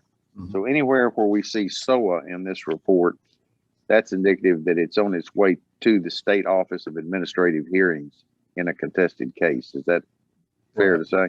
Right. They've requested SOA, and we're in the process of getting that done. Okay. And then of course you have the total. That's total is pending our default order today. Of course, then we'll deal with those after that. But again, it's an ever-changing number. So. Hey, Steve, I had a question if I could. Okay. You had the quarterly number there, like 216. So I guess, 200 things every quarter. Is there a report that summarizes what these complaints are about? No, not the allegations or anything other than looking into them. And is there a way to, code, whether it's overpricing, quality of work, lack of licenses, whatever things that do come up? It just, some of it could be educational stuff that maybe we want to look at, or I don't know, or if there's trends that are happening. Yeah, that'd be something I would look at. Well, we have, of course, we have the what had been written for. Like I say, in some cases we get a complaint that's the allegation is, the plumber kicked my cat when they walked in the door, but then we find out that they didn't take out a permit. When they were supposed to have a permit when they did the work change out of water heater or whatever. So the allegation would be totally different than what the actual violation was. So, right. But as far as coding, for us to code winter storm stuff, we actually had to manually go in there and enter a reference Winter Storm 2021. Then we referenced Yeah. whether they were unlicensed or licensed, and we had to reference if they were, if it was from the Attorney General's office or not. Yeah, I was just curious if there was some way, like at the year-end report, that we'd be able to say that 22% of our complaints were about, unlicensed work, or 10% was people not pulling permits, 20% is quality of work. Just being able to see where the trends are. Yeah, the next report will break out what the violations were written for. Okay. We do have that broken out. So, I mean, that's as close as we got right now, rather than just Okay. detailing it down to something very, very specific. Yeah, just something to give us an idea of what people are complaining about, I guess. Yeah. But like I said, sometimes what they complain about Oh, yeah. becomes Oh, I know. something that we may not even have any, Matter of fact, any jurisdiction David, over. flip over to tab 6 if you can find that. I think maybe 6 might be pretty close to what you're. Yeah, and again, that's that's the next report coming up, and that's alleged violations, and that's going to be what the enforcement committee's found that was in violation of that particular complaint. And just to look at it real quick, of course, the number one is almost always contracting without the proper license. And then even below that, my assistant, Kathleen Stokes, she breaks out contracting into the categories if they were licensed, were they a master, a journeyman, tradesman, apprentice, or no license at all. So that kind of gives you an idea of exactly, who's out there contracting. But on the other side of the column, like Frank and I had talked about earlier, one of the violations that seems to be creeping up more and more is what we refer to as willfully, negligently, arbitrarily violating municipal code or ordinance, which in here would be violate state plumbing code or municipal ordinance, and that's 16 total. Most of that has to do with failure to take out a permit. Should be a very, well-known, common occurrence in the plumbing trade, but sometimes they're just getting a little ahead of themselves and not pulling that permit when they should. And sometimes it comes back to haunt you later on. So, but I'm sure we'll get more into this report when we move on. I appreciate that. At the Steve, bottom I of have a that question. page, alleged, excuse me, Milton, was that you? Go ahead. That's No, Ben, excuse me, actually. Ben, go ahead. It's no problem.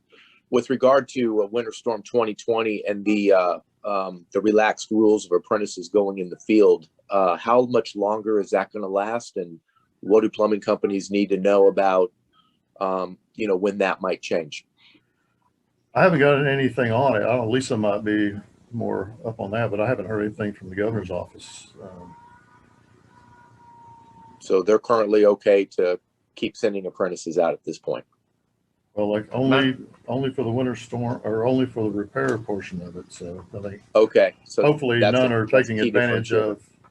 of the other side, which is, and we anticipated that some are going to say, well, I'm going to put them on the new construction. I'm going to send my licensees out to do the winter storm repairs. So, but that's not what the governor's decree was. So.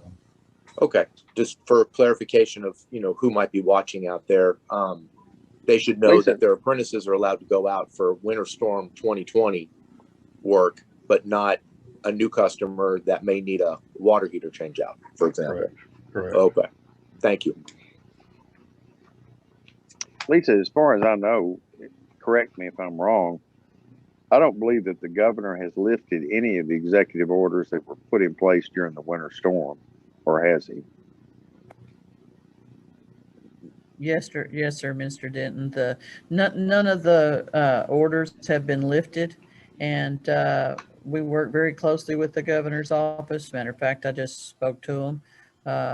We're not in a position to stop any of those. At some point, we'll send a written response as to when the board's ready to back off some of those or ease out of those, and they'll evaluate that and we'll come to a decision. But yes, everyone needs to be clear that those individuals that were apprentices, those were individuals that were apprentices that were scheduled for the exam. And they were specific to do work for winter storm situations. So, yeah. And Mr. The reason this is germane to the conversation having to do with Steve, because it relates to violations that Steve is seeing, specifically having to do with the winter storm. So, Steve, on the bottom of that page, under tab, I guess it's 6, alleged violations with no administrative penalties issued. There's one column on the right-hand side, the number 43 beside it. It says no proof of violation. Should that not be insufficient proof? Because if there was no proof, it shouldn't have been a violation to start with. Well, you know, in this, there may have, that's kind of, it's always, as long as I've been here, it's been coded that way, and it's been used for those that, you know, maybe there may be some truth to the allegation of a violation occurred, but there just wasn't ample proof to follow through with actually issuing a notice of violation. It's a semantics thing with me, though. I think that it should be insufficient proof or something other than no proof, because if there's no proof, it shouldn't have been a violation to start with. Mm-hmm. Take a look at it for me. Okay. Okay, Steve, go ahead. Let's see, there was one thing I was going to bring up now. But again, talking about you brought up the alleged violations, no administrative penalties. You can, and I was just going to let the new board chair know that that is broken out as well, because not only do we issue the penalties, we also have those that are closed with voluntary compliance and warnings, unable to locate, things like that. So it does kind of break out. We have the cases or the complaints totaling the ones above, and then also the ones that are turned in for those that there just wasn't either there was insufficient evidence, which is a good term, or their voluntary compliance, things like that. We don't issue penalty for everyone that comes across.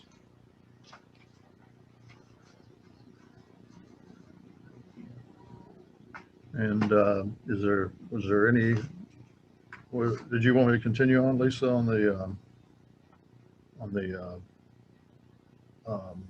report on the criminals reviews, or? You're doing such a good job. I say go ahead. I thought you would. I was going to do that one, but go right ahead, Steve. Oh, no. I wouldn't want to take away from it. But anyway, go ahead, Steve. You got the floor. Once, and we try, of course, we to keep up with everything. We do these reports once a month.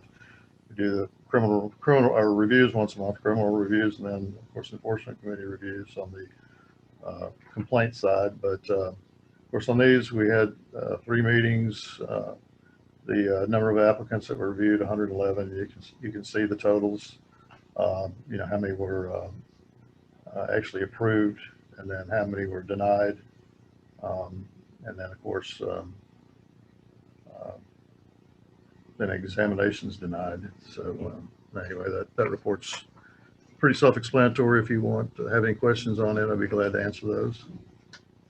Steve, for the benefit of those that may have forgotten, or for Dave who's new, explain who the enforcement committee is. Well, it's right now the enforcement committee on the criminal side consists of myself and my assistant Kathleen Stokes. We're of course now we have a attorney, but unfortunately right now I think she's got a lot of things on her plate. So hopefully we'll have our attorney back in to the enforcement committee. On the complaint side, it's myself reviewing it along with field investigators that aren't involved in the complaints. What we do is I'm able to actually bring them in just on cell phone from their locations, and we go over all the complaints and basically review. They're critiquing their other field investigators that are going over their complaints, seeing if they find anything that may be a discrepancy, or if there's something else that needs to be investigated. I think we found in this case it really works well because they're pretty hard on their other field reps as far as making sure that the complaint is done thoroughly, and sometimes we have to go back and reinvestigate a little bit more, but we do a lot of them. I think we reviewed over 60 complaints this last meeting that we had, so it took a while to get them all done.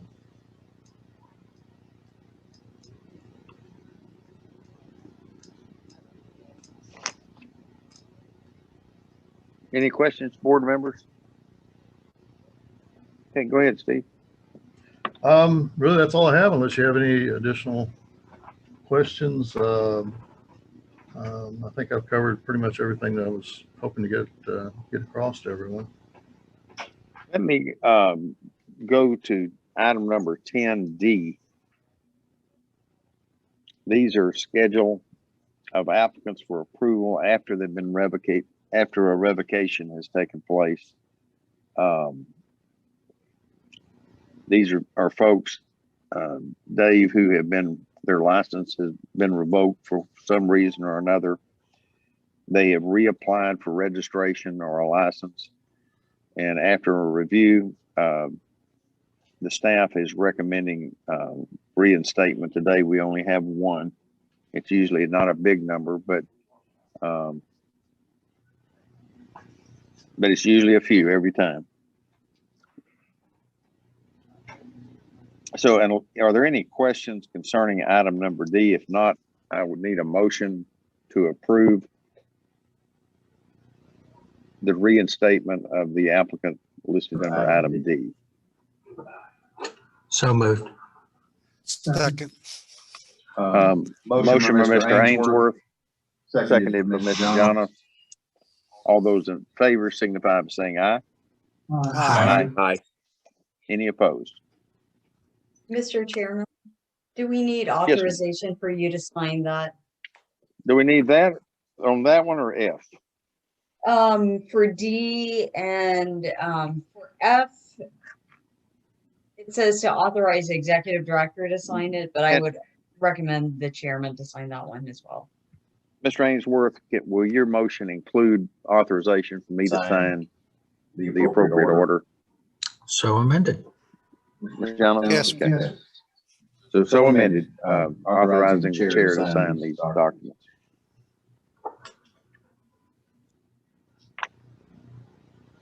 Summary of cease and desist, Lisa, anything you want to say about those?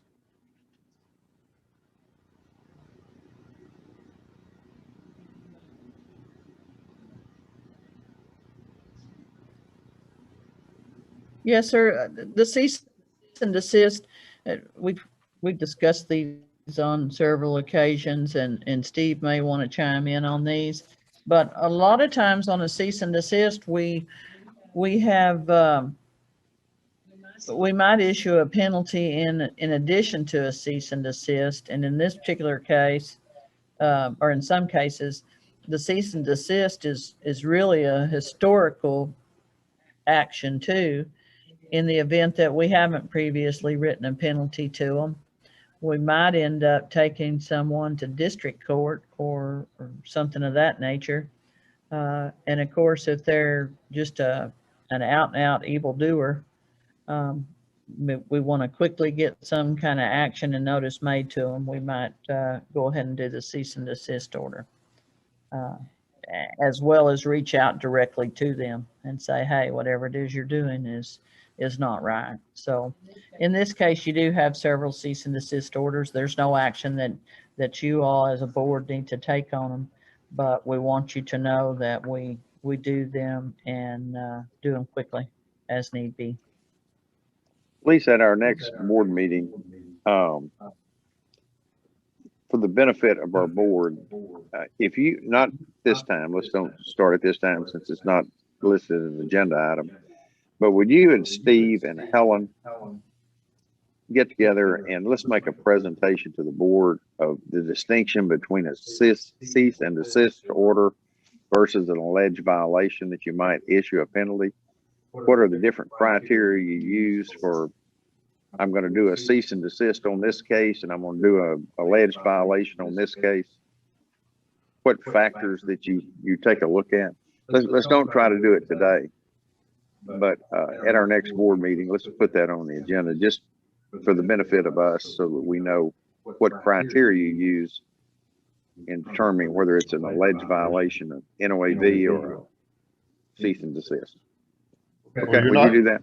Yeah, I will tell you this, you won't see a cease and desist if we didn't get into some type of what we feel was compliance. Either they removed an advertisement off of Craigslist or wherever, Facebook, whatever they had it on. So some type of that they were willing to Compliant. actually cease and desist. But if they didn't, they were defiant, then we're going to go ahead with the notice of violation. But that's typically what you'll see on the cease and desist. Okay. I just would like for all the board to understand the distinction between the two and under what circumstances you use those tools for enforcement. And we have a flow chart of actions that we could adjust a little bit, and that might be helpful. We'll put Yeah. it together for you. Let's don't do it now. It's not an agenda item, but it's something that I would like for the board to be aware of how you make that determination. Steve, or anything else that you wanted to add to your report before I guess we need to go to item number F. No, we're just we're ready to get another hand on board and help out with some complaint issues and report writing, and then get everybody back out in the field more often. So, Okay, board members, item number F on the agenda, you'll find it under tab 11, and enforcement has basically given you a summary of all the items, the administrative penalties that were issued. So we will need a motion to approve those and authorization for the chairman to sign the appropriate documents having to do with those administrative penalties. Mr. Chairman, I'll make a motion that we accept those administrative penalties paid by agreement and authorize the chair to sign those documents. Thank you, Mr. Janos. Is there a second? This is Mark Savassa, so made. Mark, thank you for the second. All those in favor signify by saying aye. Aye. Aye. Any opposed? Motion passes.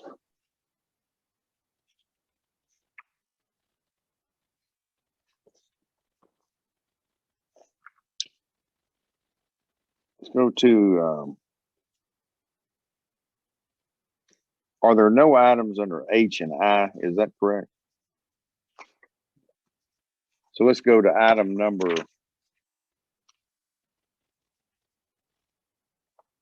J. Consideration and approval of default final orders imposing penalties under 1301-704. Board members, these are, as I understand it, and correct me if I'm mistaken, either Steve or Lisa, these are people that we have found an administrative penalty. We've contacted them. They have failed to respond. And our procedure is to move for a default order approving the staff's action. And it's because of their failure to respond to the notice of alleged violation.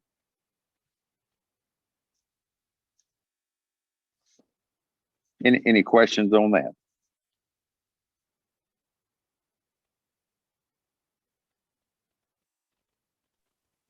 I think we're gonna need a motion to approve these default orders and authorizing me to sign the documents. Mr. Chairman, you can actually combine J and K. Yeah, Just that would be a adopt good the- idea. Yeah. Absolutely. We'll If you do look that at next item time. number K really should come before J, because K basically is a summary of all of the cases that are listed out in item number J.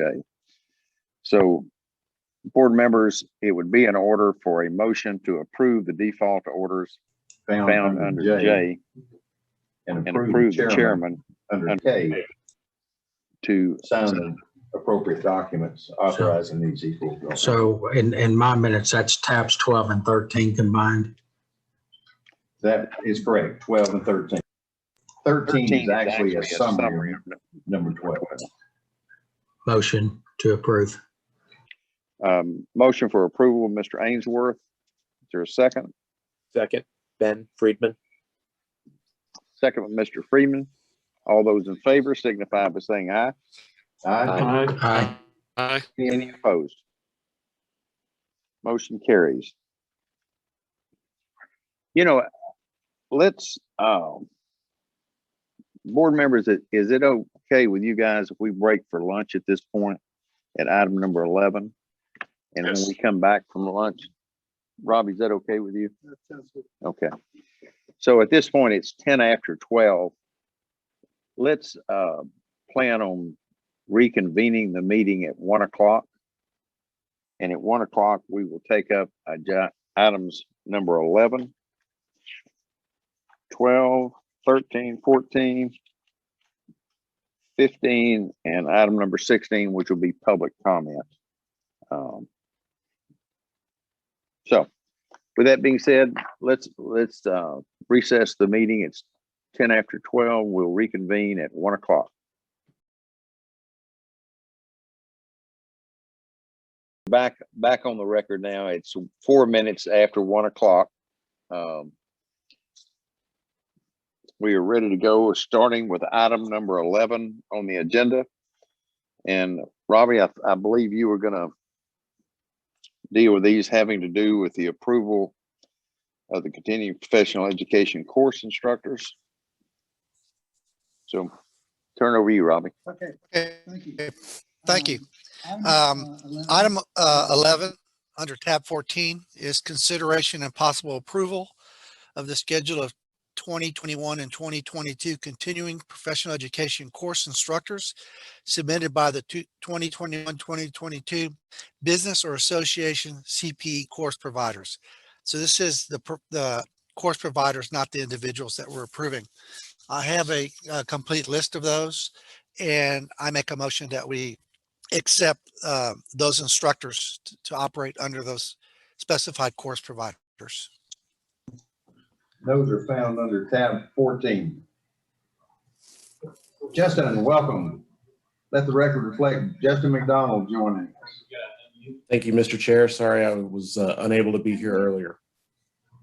Well, that was important business. I hope your presentation went well. It did, thanks. Okay, we under item number 11, we have a motion to approve the schedule that's found under tab 14.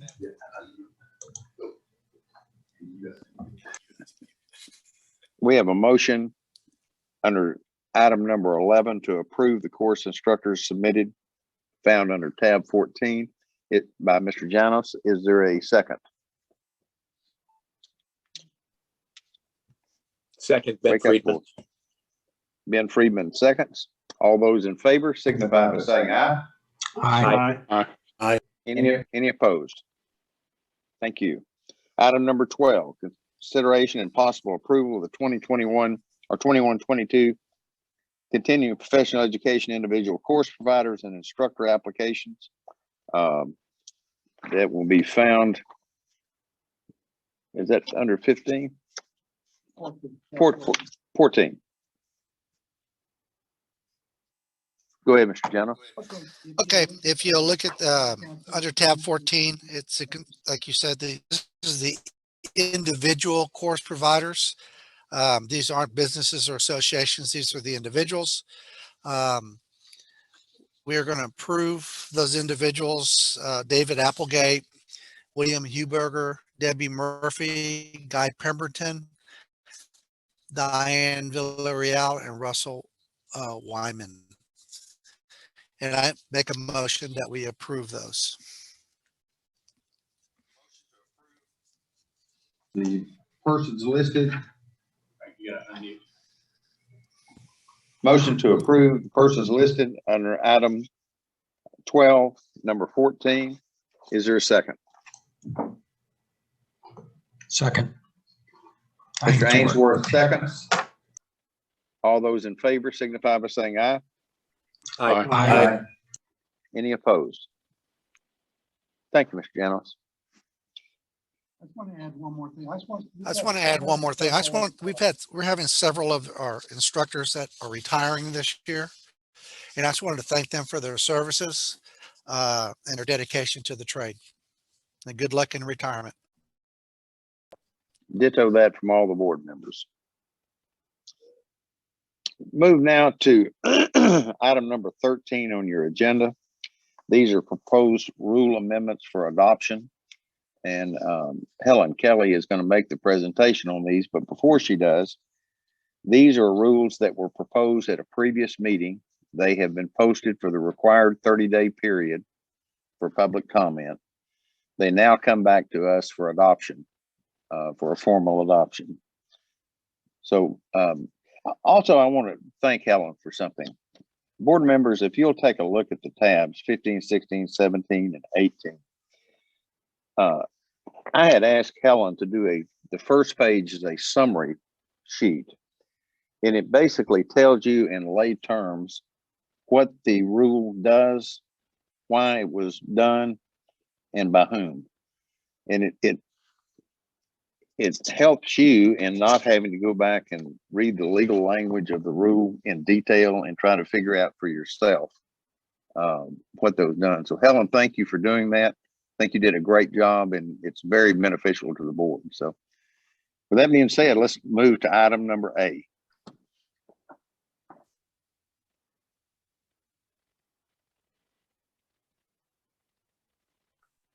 So, yeah. Ellen, you're muted. It says you're not, but we can't hear you.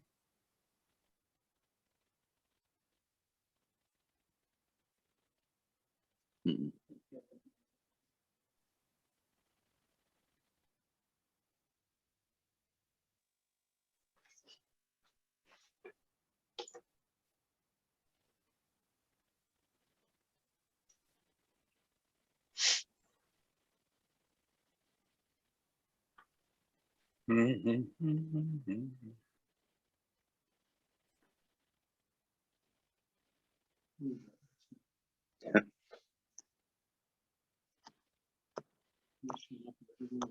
I know it. Yeah.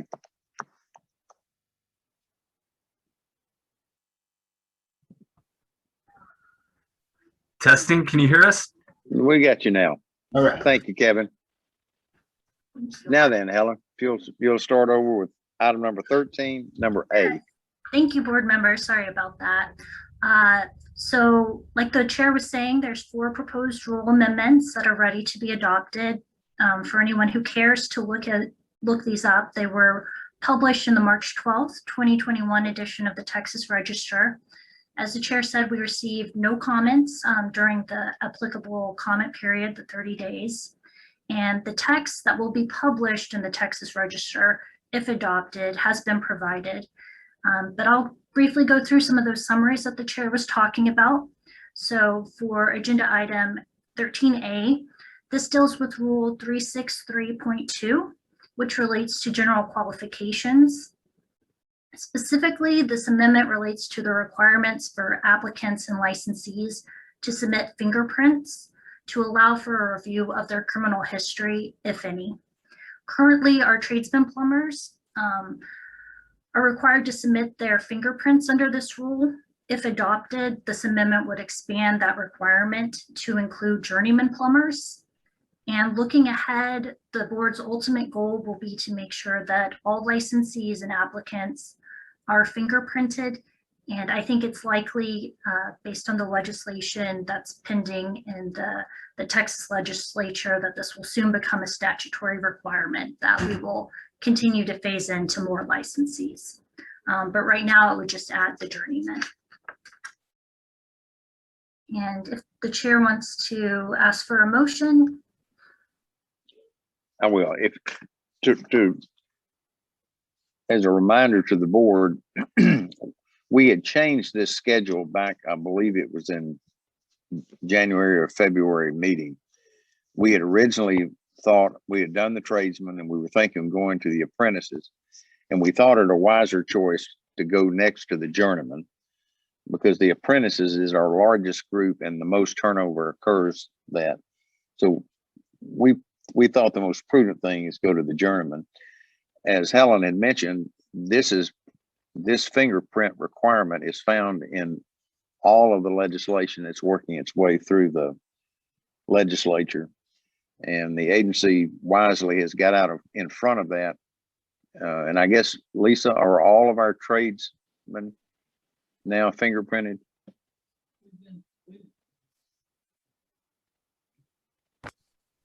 We've been full circle. We started, we've had one a little over, we actually 12, 13, 14, 15, almost 16 months on the tradesman. So we're full circle, and the majority, I would say 90%. In addition, a lot of other renewal people that knew that it's coming have gone ahead and voluntarily chose to get fingerprinted. So we've done more fingerprints than we have tradesmen. So that tells me we've got a lot of movement on it. How will you notify the journeyman as well as the others of this requirement? We had initially on the tradesman done a mail out and put it on the website, and we'll and an email blast, and the journeyman will get an email blast. So you notify them in the same manner you did the tradesman. Okay. Oh yeah. Yeah. Okay. Board members, are there any questions? Yeah, I have a question. I think we talked about this. Identigo is who does the fingerprints. If you've done Identigo for concealed carry, do you have to redo it too? Okay, just a clarification. And to clarify, the reason is that an agency can't share with another agency. Those are DPS and FBI records, and so they can't be shared, is the reasoning. Okay. Members, is there a motion to adopt Rule 22 Administrative Code 363.2 as proposed? This is Justin, I so move.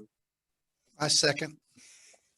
Motion by Mr. McDonald, second by Mr. Janos. All those in favor signify by saying aye. Aye. Aye. Any opposed? Thank you. Helen, you want to move on to B? Yes, moving on. I'll take these two kind of together because essentially they're quite similar.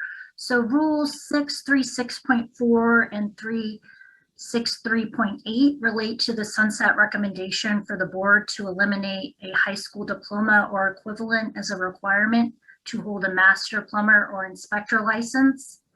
Similarly, this is something that the board has also gotten out ahead of when it previously repealed the high school diploma or GED requirement for journeyman plumbers in June of 2019. And I'll be happy to answer any questions about these two rules. Again, this is a rule that was discussed, I believe, at a couple of meetings ago and posted on the register. I did notice that even that it has nothing to do with continuing education, some of our continuing education comments had to do with this particular subject. And it went both ways. Some said it's a great idea. Some said it wasn't a good idea.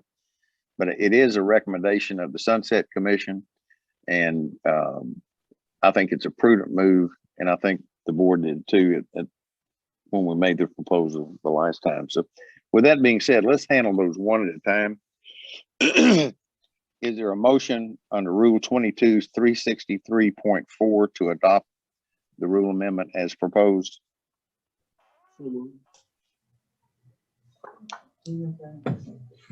Is there a second? Second, Ainsworth. Motion by Mr. Yelovich, second by Mr. Ainsworth. Any further discussion? All those in favor signify by saying aye. Aye. Aye. Any opposed? Same thing on Rule 22, Administrative Code 363.8 relating to the high school diploma. Is there a motion to adopt this rule as proposed? I'll make a motion as well. Mr. Yelovich moves, Mr. Janos seconds. Any further discussion? All those in favor signify by saying aye. Aye. Aye. Any opposed? And last for adoption is item number D.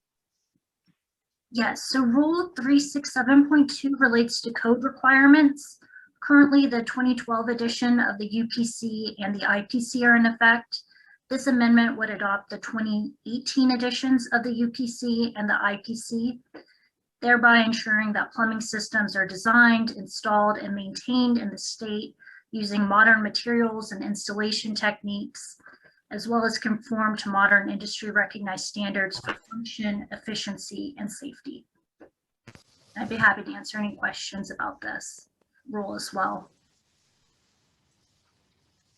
Members, any question of Helen or discussion? Mark, you good to go with that? I am. Okay. Is there a motion then to adopt Rule 22 Administrative Code 367.2 as amended? Or excuse me, as proposed, as adopted? So made. Written in. Smart.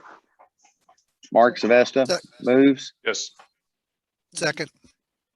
By Robbie. Second, Robbie Janos. All those in favor signify by saying aye. Aye. Aye. Any opposed? Thank you very much. All right, moving on to agenda item 14. There's one proposed rule for publication for public comment. The proposed text that will be published in the Texas Register has been provided, but I'll briefly go through the rationale for this rule amendment before the chair asks for a motion. So Rule 365.5 relates to the expiration of a license, registration, or endorsement. A license that has been expired for more than 2 years cannot be renewed per statute. Instead, a licensee must seek reinstatement or meet the current requirements to obtain a license, including passing the current examination. However, as this amendment will make clear, it has always been board policy to credit verified hours or years obtained at any point in the past towards the requirements to obtain a new license, as section 1301.002 of the Texas Occupations Code does not place any time limit on when the hours or years were obtained. Thank you, Helen. This rule is being brought forward. It goes back to a discussion that Justin, Mr. McDonald, and I had 2 or 3 months ago. It's not a substantive change to our current practice, but it's not abundantly clear how easy it is for someone to re-enter the industry after they've been gone for a prolonged period of time.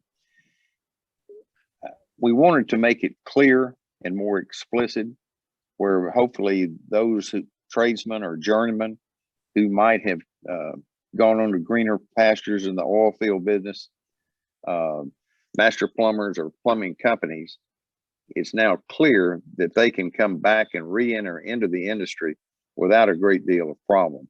One thing that Helen pointed out to me, my first, and I think Mr. McDonald's and I thought was that if you've been out and you want to come back and you've got the hours, you've already been taking the tests, just retake the test and you're back a journeyman or a tradesman or whatever the case may be. Helen pointed out to me that that's not possible, that our statute specifically says you have to come back as an apprentice and you have to retake the test, those 2 steps. But still, even with that being said, that can be done in a relatively short period of time.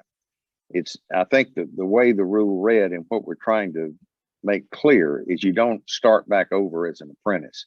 You do get credit for those hours that you worked to attain the status of a journeyman or a tradesman. So it's very easy to come back, and it's intended to help plumbing companies or masters get people back into the industry who might have taken as I understand it, there's an ebb and flow. Every time the oil field business is good, some of the tradesmen and journeymen can go over and take oil field jobs. And when that dries up, they're trying to figure out what they're going to do. So this shows how easy it is to re-enter into the industry. So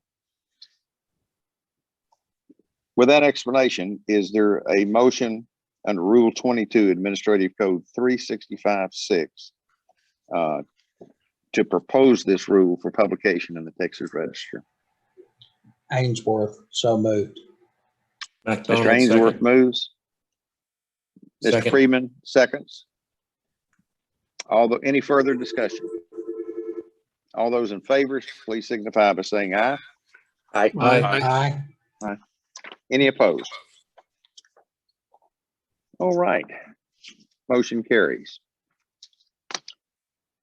The last, and item number 15 is discussion only. There's no proposal or adoption here. But at our last meeting, we talked about giving the industry plenty of opportunity to participate in some rule revisions having to do with continuing education. We have put those out on the website. We've gotten numerous comments back, 20, 30 people, I guess, have given us written comments. Thank you, Helen. She has organized these comments and distributed each and every comment to every board member. So we've had an opportunity to read all the written comments that were provided to us. And before I let Robbie talk about this, because this is something Robbie has been working on for a couple of years before I even showed up on the scene. But our intent is this. We want to see a shift. And I'm going to say some things. I just got here, but I'd like to say this. When I read the continuing education rules, it would appear to me that we're telling the plumbers what they need to take in continuing education. I would like to see a shift in that, and the plumbers start telling us what they need in continuing education, and the providers and the agency start trying to meet those needs. No one knows better what you need additional training in than the person that's doing it themselves. So our intent is to shift this where we're more responsive to the plumbers rather than plumbers what they have to take. I hope it will result in lower cost for the plumbers to take continuing education. We have adopted just a couple of high points that came to mind. We have adopted the ability to virtually get continuing education as a permanent part of our program. We think that's extremely important. That the providers and instructors did an outstanding job during this pandemic in providing continuing education virtually. And it worked so well that we want to make it a permanent part of what we do in continuing education. We want to provide more material to be taught, which we hope will be a tool for instructors and providers to make their programs more interesting, more responsive to the plumbers, what the plumbers need. I hope that continuing education will not be a drudgery, but we will have enough material out there so that the plumbers can pick and choose what areas of continuing education they feel that they need the most. As far as the providers go and the instructors, we have really removed a lot of the regulatory requirements on those instructors and on those providers. It seemed like we were micromanaging the continuing education industry, and that's not what this agency was designed to do to start with. And by eliminating some of these requirements, that doesn't mean that they're not good practices or they're good ideas. They're just decisions that we believe that the providers and the instructors need to make, not the agency dictating it. You know, if I were running the continuing education program and I wanted my instructors to be trained a certain way or take so many hours of continuing education, I'd continue to do it. And then I would market that to the plumbers. There is a huge industry out there among the plumbers. If we've got, it said, what, 60 or 70,000 plumbers required to take 6 hours, that you're talking lots of classroom hours that's available. And our goal is to try to make those continuing education hours as meaningful as we possibly can to the plumbers at the lowest cost with the greatest diversity of subject material to look at. So just in a broad sense, Robbie, is that kind of sum up what your thoughts are? Or Yeah, that's a good summary. We just want to open it up so that the plumbers can decide if they don't want to take the continuing education in one straight 6-hour course. There will be other types of things that are out there, give you an hour, 2 hours, you know, whatever, but stuff that's relevant to their knowledge base, so that they can learn things to make their job better, easier, and work smarter. So yeah, that's basically, you got it summed up pretty well.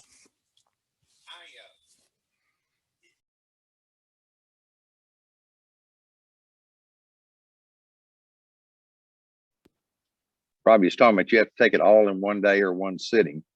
This does allow the plumber to pick and choose 1 hour here or 2 hours there.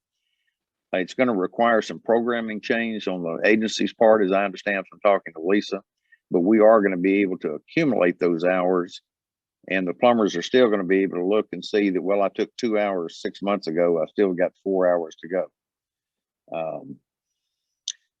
Like I said, we've had some excellent comments come back in. The ones that just popped to the top of my head that I think merit some discussion or some taking a closer look at. Apparently, and there's no doubt that we've made some mistakes and some errors going through here, and that's exactly why we put it out for public comment. Someone said that, we should continue to allow continuing education for med gas, which makes perfect sense because a lot of people that have a Texas med gas endorsement live out of state, so they shouldn't be required to come all the way back in to take that.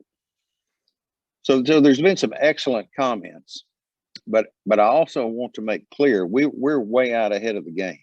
A lot of the things that we're proposing to change are found in the legislation that we are anticipating passing. So we're trying to get out ahead of the game.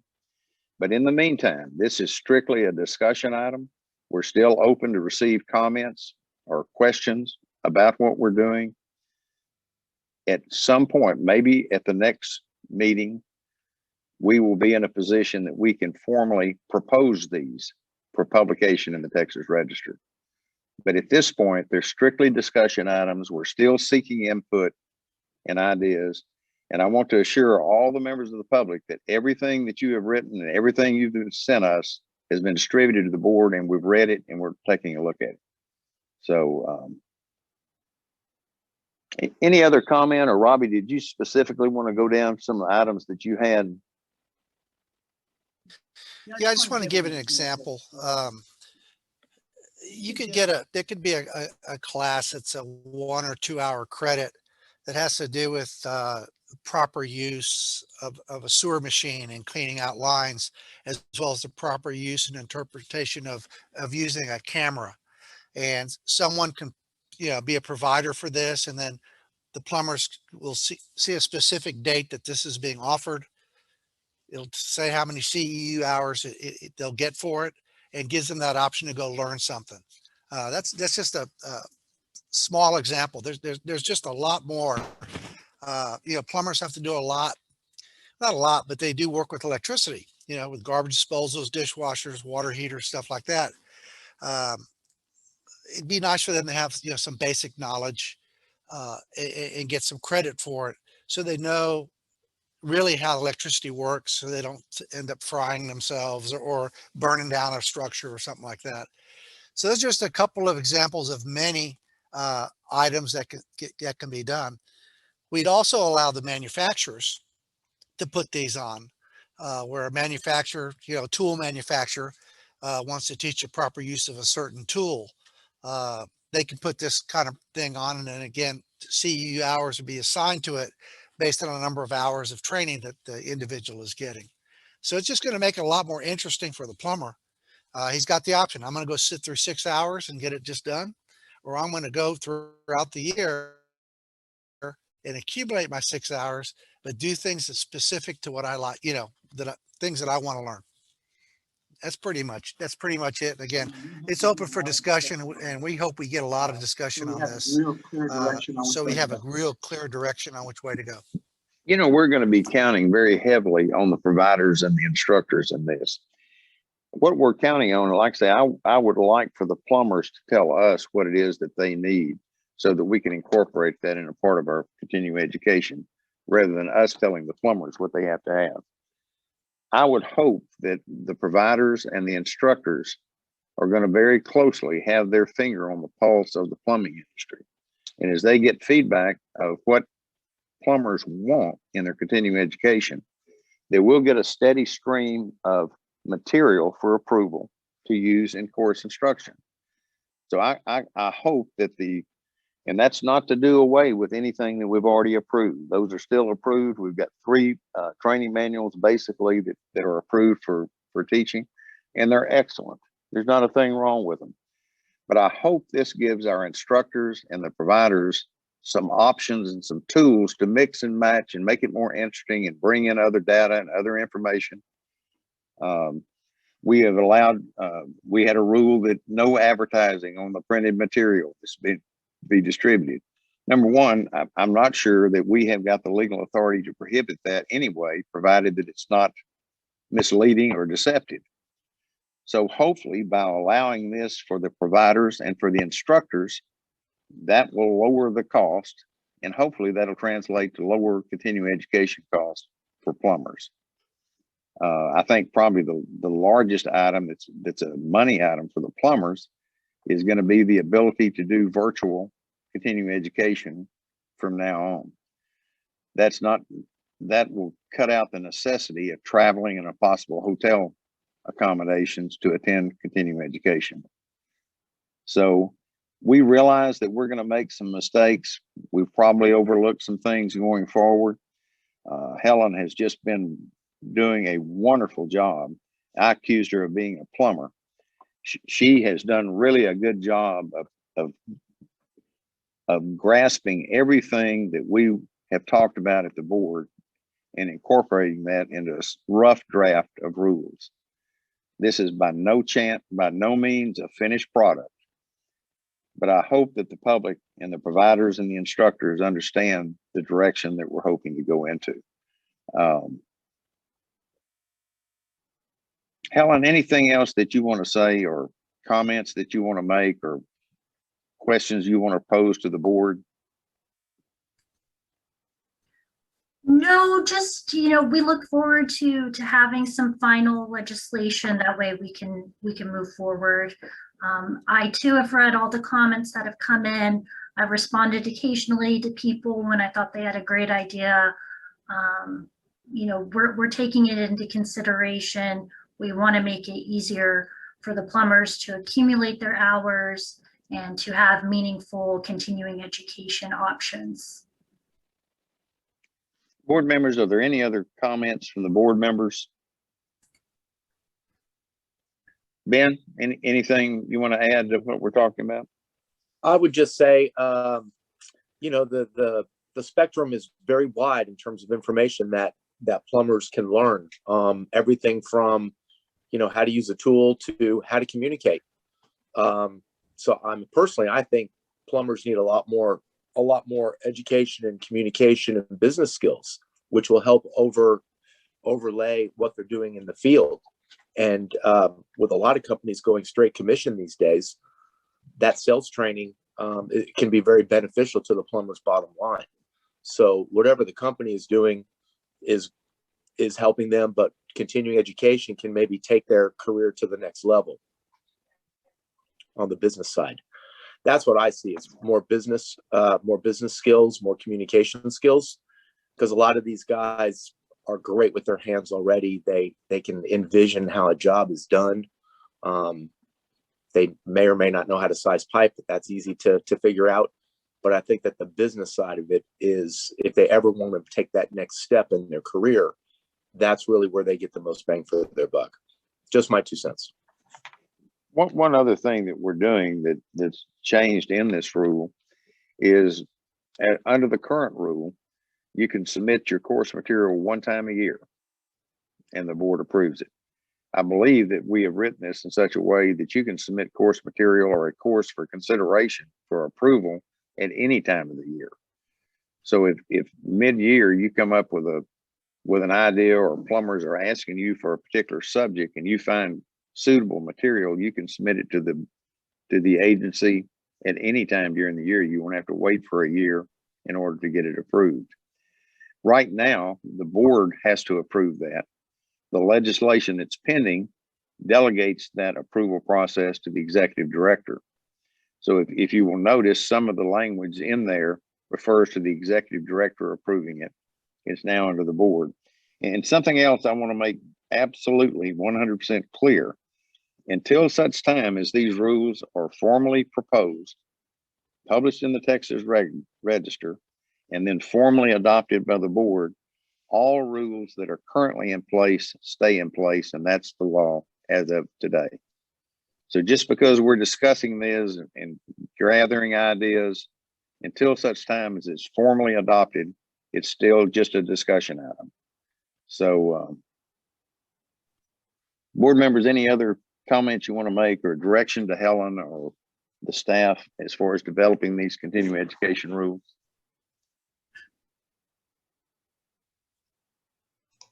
I would just say, in more years than I want to admit of being in this industry and under this board, I think this is one of the most progressive moves and most exciting moves. I think people are ready for something different on the CE side. And Robbie, thank you for all the efforts that you put into this. Well, I think we're all in agreement that we want to continue to move forward. We're going to continue to fine tune them. We're going to continue to get comments from the industry. And keep in mind, if we adopt something and it was a mistake or it's incorrect, all we have to do is fix it at the next board meeting. That's one thing under this rule proposal, that we do have the authority to fix errors that we make as we go forward. We're going to do the best we can to get it right the first time. But in the event that it's not, it's just a simple matter of coming back and fixing it. And that's exactly what we will do. And then one other thing, I noticed on our attendees, we have a lot of people from the CE field. And, I think I want those people to understand, we know we're probably putting some onerous things on them pretty quickly if this stuff is amended. We want to work with you guys and support you guys and have your back too, because you guys put a lot of effort into getting these courses together, and we couldn't do it without you. So I just wanted you to know we're going to listen to your comments too. Exactly right. Thank you, Ron. Okay, any further comment or discussion having to do with us going forward on the rule proposal? Okay. I guess now we are ready to move to public comment. Dawn, do you have a list of those who are wishing to speak during public comment? Yes, sir, I do. Okay, looks like we've got 16 participants, and Dawn, if you don't mind, if you will just take them in whatever order they came to you in, we're ready for public comment. Yes, sir. First, we have Miss Sarah Rayburn. Hi, Sarah.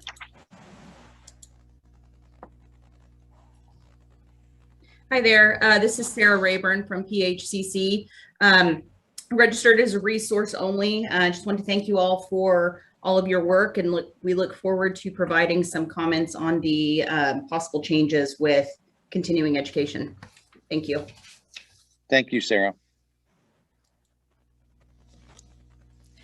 Next, we have Mr. Matthew Wynn. Hello, Matthew. Hello, Mr. Chairman. Thank you. Also registered as a resource only, Matthew Wynn with Wynn's Career Education. So just wanted to say we've already submitted several pages of comments. So I appreciate the several conversations I've had with board members on that feedback. So appreciate that. And I want to go back to your comments for just a second. We certainly can't speak for everyone else, but from our perspective, we welcome these changes. We would love the opportunity to have more flexibility and more ability to be creative in serving our clients. So we're all for it. So thanks for doing that. Great. Thank you. Thank you for your support. Next, we have Mr. Stanley Briers. Hello, Mr. Briers. How are you?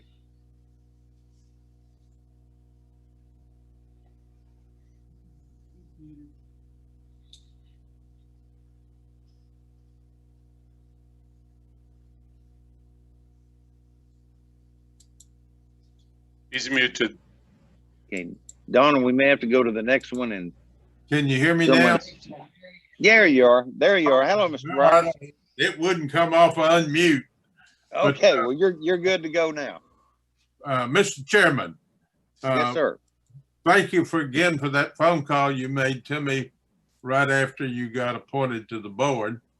I listened intently to it, and you had a lot on your mind.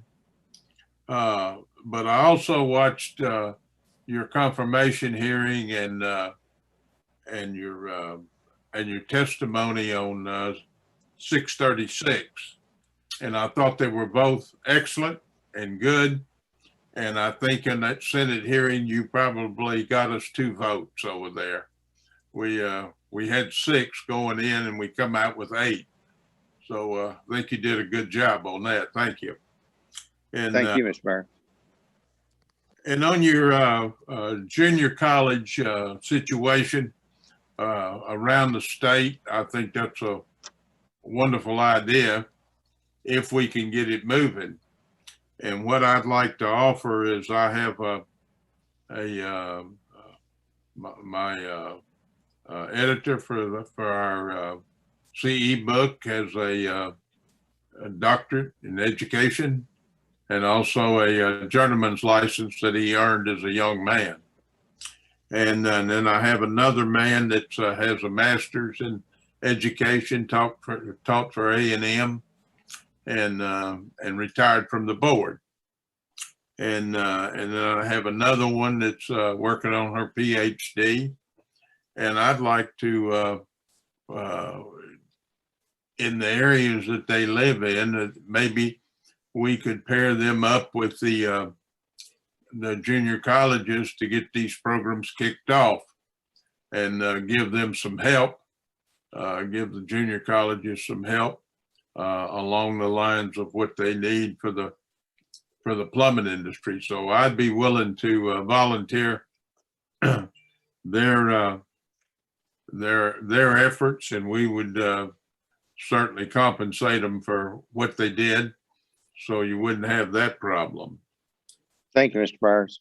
And anyway, the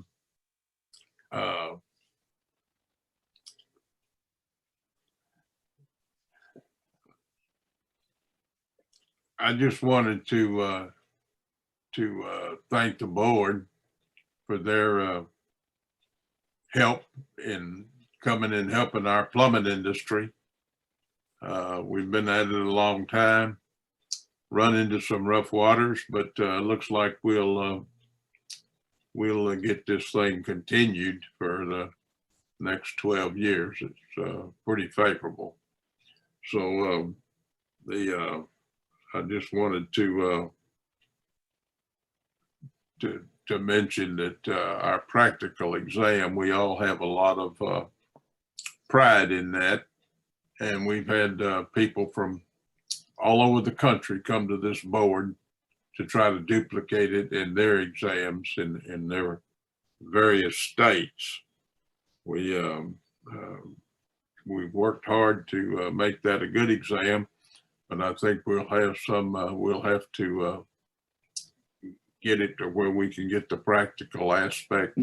If the colleges will give us a room to set it up, we can work on that.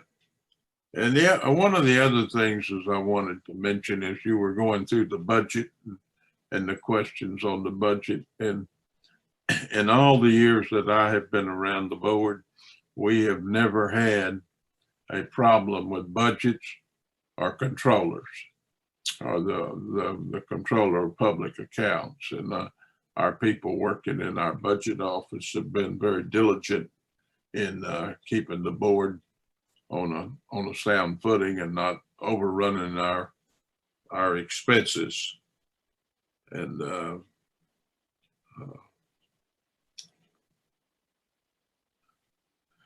one of the Mr. other Bowers, I really do appreciate your comments. Do you have any additional comments? I just got one. When I listened to Steve about the number of price gouging complaints, and I can tell you that back in 1983, when we had the freeze here in Houston, we probably had 150 complaints that went to the Attorney General's office for price gouging. So there's been a lot of progress made in the enforcement section of the board that has pretty well got that under control. So congratulations to the enforcement section of the board, and they've done a good job. And on that CE, one of the things y'all were talking about was the number of people that take CE, but only the licensees are required to take it. So that 42,000 people that have apprentices cards do not take, are not required to take CE. They can take it on their own. And the other thing that we need to watch out for is when we go to this, being able to do advertising and get manufacturers reps to give classes, so that our 6-hour class is not devoted to 3 manufacturers reps at 2 hours apiece. We've got a great majority of our time in all our classes are spent on the law and rules, because these guys have a hard time recognizing what they are. So I'll close those, Mr. Chairman, until we talk again. Thank you. Mr. Bowers, thank you very much for your comments. Anyone that's been around the industry very long, you were one of the first guys I called. I'm not sure you weren't one of the first guys in the industry here when it started out. So but everywhere I go, your name comes up. So thank you very much for your participation today. And as always, thanks for your comments. And you've got my number if you want to say anything further to me. I'll be calling. Dawn? Thank you. All right. Thank you. Dawn, next one. Yes, sir. And we also have Mr. Bobby Duran. Hi, Mr. Duran. Welcome. How's everybody doing? Doing great, thank you. Awesome. Frank, man, I want to thank you for everything you said at that Senate Committee on Natural Resources and Economic Development hearing on Thursday on behalf of the State Board of Plumbing Examiners. Your comments were outstanding. If you need anything from me, just give me a holler anytime. You actually hit a home run with bases loaded, and we thank you for that. I also thank you for your comments. You're welcome. I also want to like to thank our board, everything they have done and are doing to make sure this agency continues as a standalone agency. Keep up the great work. Oh, and by the way, Dave, welcome aboard. Thank you. Yeah. I'd like to thank the staff for their outstanding support and the hard work they have performed. I know you've done a ton of work ahead of you, but I know that you can be done and will be done. The results are true, the reward. I want to thank Buddy Huberger, Adam Smith, Stephen Cox, and Glenn Rex. I do thank you for your testimony also that was addressed. Your passion leads to the industry, and you guys are at the top. Stanley Briers, John Mauda, Rick Lord, the entire PHCC group, Pipe Trades, along with other providers and instructors, I want to thank you also. I know how hard you have all worked, hard to ensure the continuation of this agency. I want to give you my thanks for what you have done. I'm proud to know all of you. And Stanley, you know you are my mentor and always will be in this industry. Now, those that are associated with Darren Luft and L&S Plumbing, you should be ashamed of yourself for opposing this very important bill.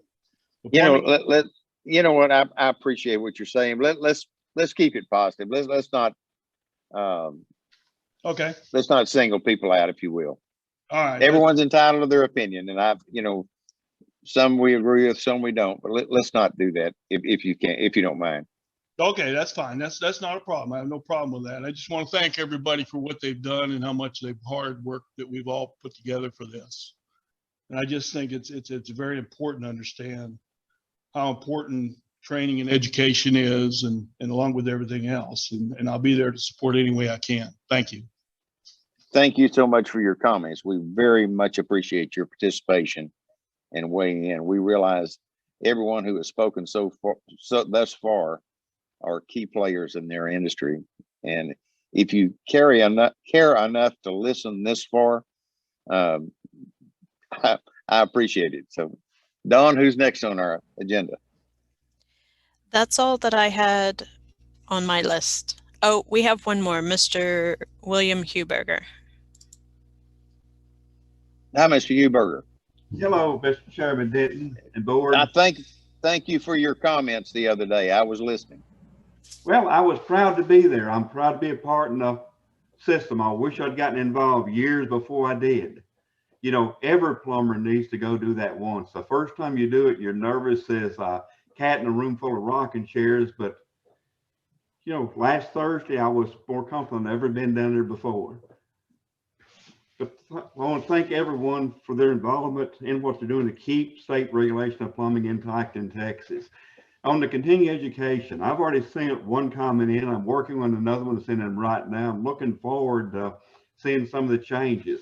But what I like to say is everyone involved, what we've got to realize and accept and understand, none of us are going to get everything approved in the rules that we want.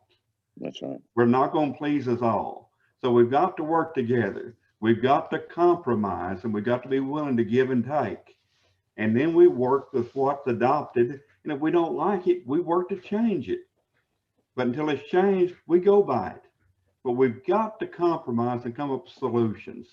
You know, we all know we've got problems that have developed over the years because most of us sat back and we didn't get involved. We let very few people get involved, and, you know, they did a good job with what they had. But now we've got communication where you can have board meetings. Anyone in the state can attend the board meeting without costing them more than a few hours off from work. So we ought to be able to get more participation and involvement, and I hope that we do. And I'm here to help any way I can when it comes to plumbing in the great state of Texas. I thank you all again for your involvement. Thanks to the board. And it's great to see a full contingent of board members again. We've got a great future, and thank you all. Thank you, sir. We appreciate your comments. Dawn, do we have anyone else? We have two more. Great. Mr. Mata. Mr. Mata. How you doing, Chairman Denton? Fine. Board members, John Mata with IAPMO. And I just wanted to say thank you, Mr. Chairman, for your comments last week at the hearing. I met you afterwards in the hallway out there, and we appreciate everything you do for the board and for us plumbers. And anything that IAPMO can do to help the board and any of the educational factors, please feel free to call on us, sir. Thank you very much. I enjoyed meeting you the other day. Thank you for listening. Dawn? Thank you. Okay, we have one more. Miss Mary Conger. Hi, Ms. Conger. Hello. I just wanted to say congratulations to the employees themselves that the state board that have been working very, very diligently and have really made these improvements with, you know, very little budgeting. We know the skeleton budget that they have to work with, but the huge improvements of going from that year and a half out, you know, to wait for to take that test to 3 to 4 months, even considering during COVID. So to me, that is everything. And I just want to say thank you. Thank you to the industry for really being a part of this and being on the cutting edge as well. And again, thank you to the board itself for really considering really kind of going out of their comfort zone with the virtual classes. And I believe that that pilot is really a success. So I'm here if anyone needs me, and I will continue to work behind the scenes. And I appreciate you guys, and hopefully we'll get some good news today. Well, I hope so. Not today, maybe tomorrow. Yes, sir. Dawn, do we have anyone else? No, sir, that's it. Okay, if someone pops up before we close the meeting, if you'll bring it to my attention, we'll call on them at that time. Yes, sir. And I wanted to say to the members of the public, you're a real trooper to listen to this all day long. It means a great deal to each of us on the board that someone would care enough to pay attention to what we're doing all day. And maybe sometimes you underestimate the importance of the comments that you make. You have a huge influence on our board, and the more public comment we can get, the better board we will be, because we'll have a diversity of ideas and thoughts. So thanks for hanging in there and going to the trouble of participating in our board meeting. Item number 17, discussion regarding date for next board meeting. Obviously, we're going to have a bill, hopefully, by our next board meeting. Somewhere in our packet that you had sent, Lisa, you had some dates.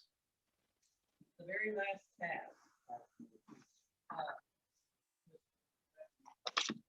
tab.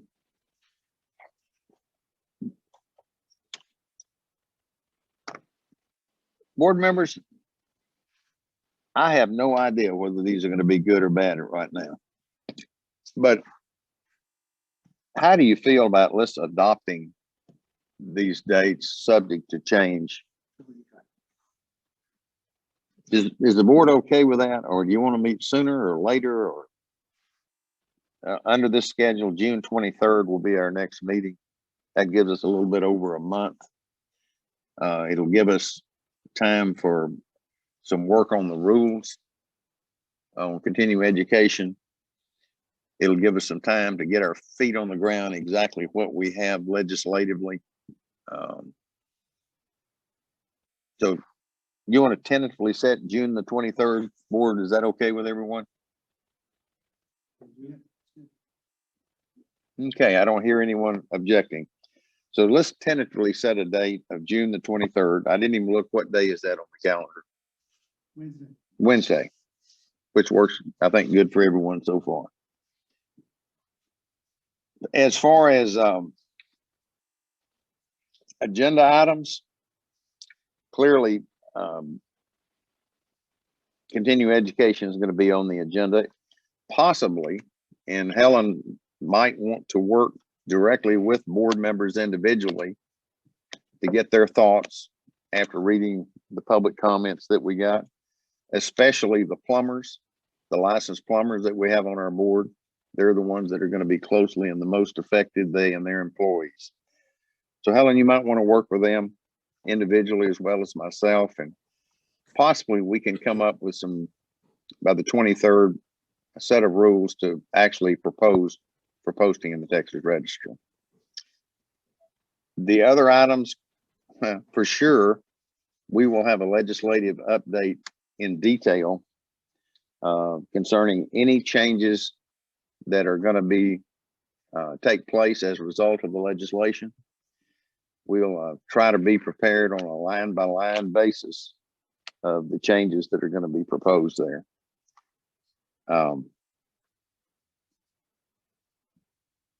I would like to have a little bit of a discussion, as I mentioned earlier, about the notice of alleged violations versus the cease and desist, so that we all have a clear understanding of the distinction between the two and when you'd use one and when you'd use the other. Any other items, board members, at this time that you'd like seen on the agenda?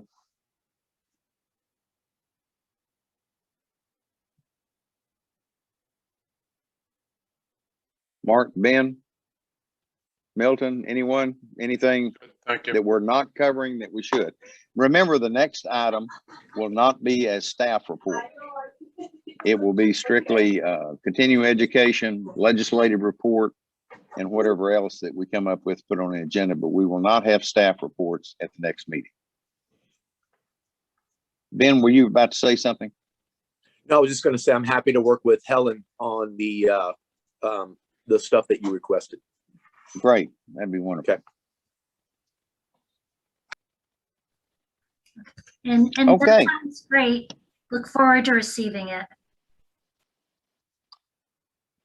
Any other items, board members, anyone wants to cover before we adjourn? All right, hearing none. It is about 3 minutes after 2, and we'll call the meeting adjourned.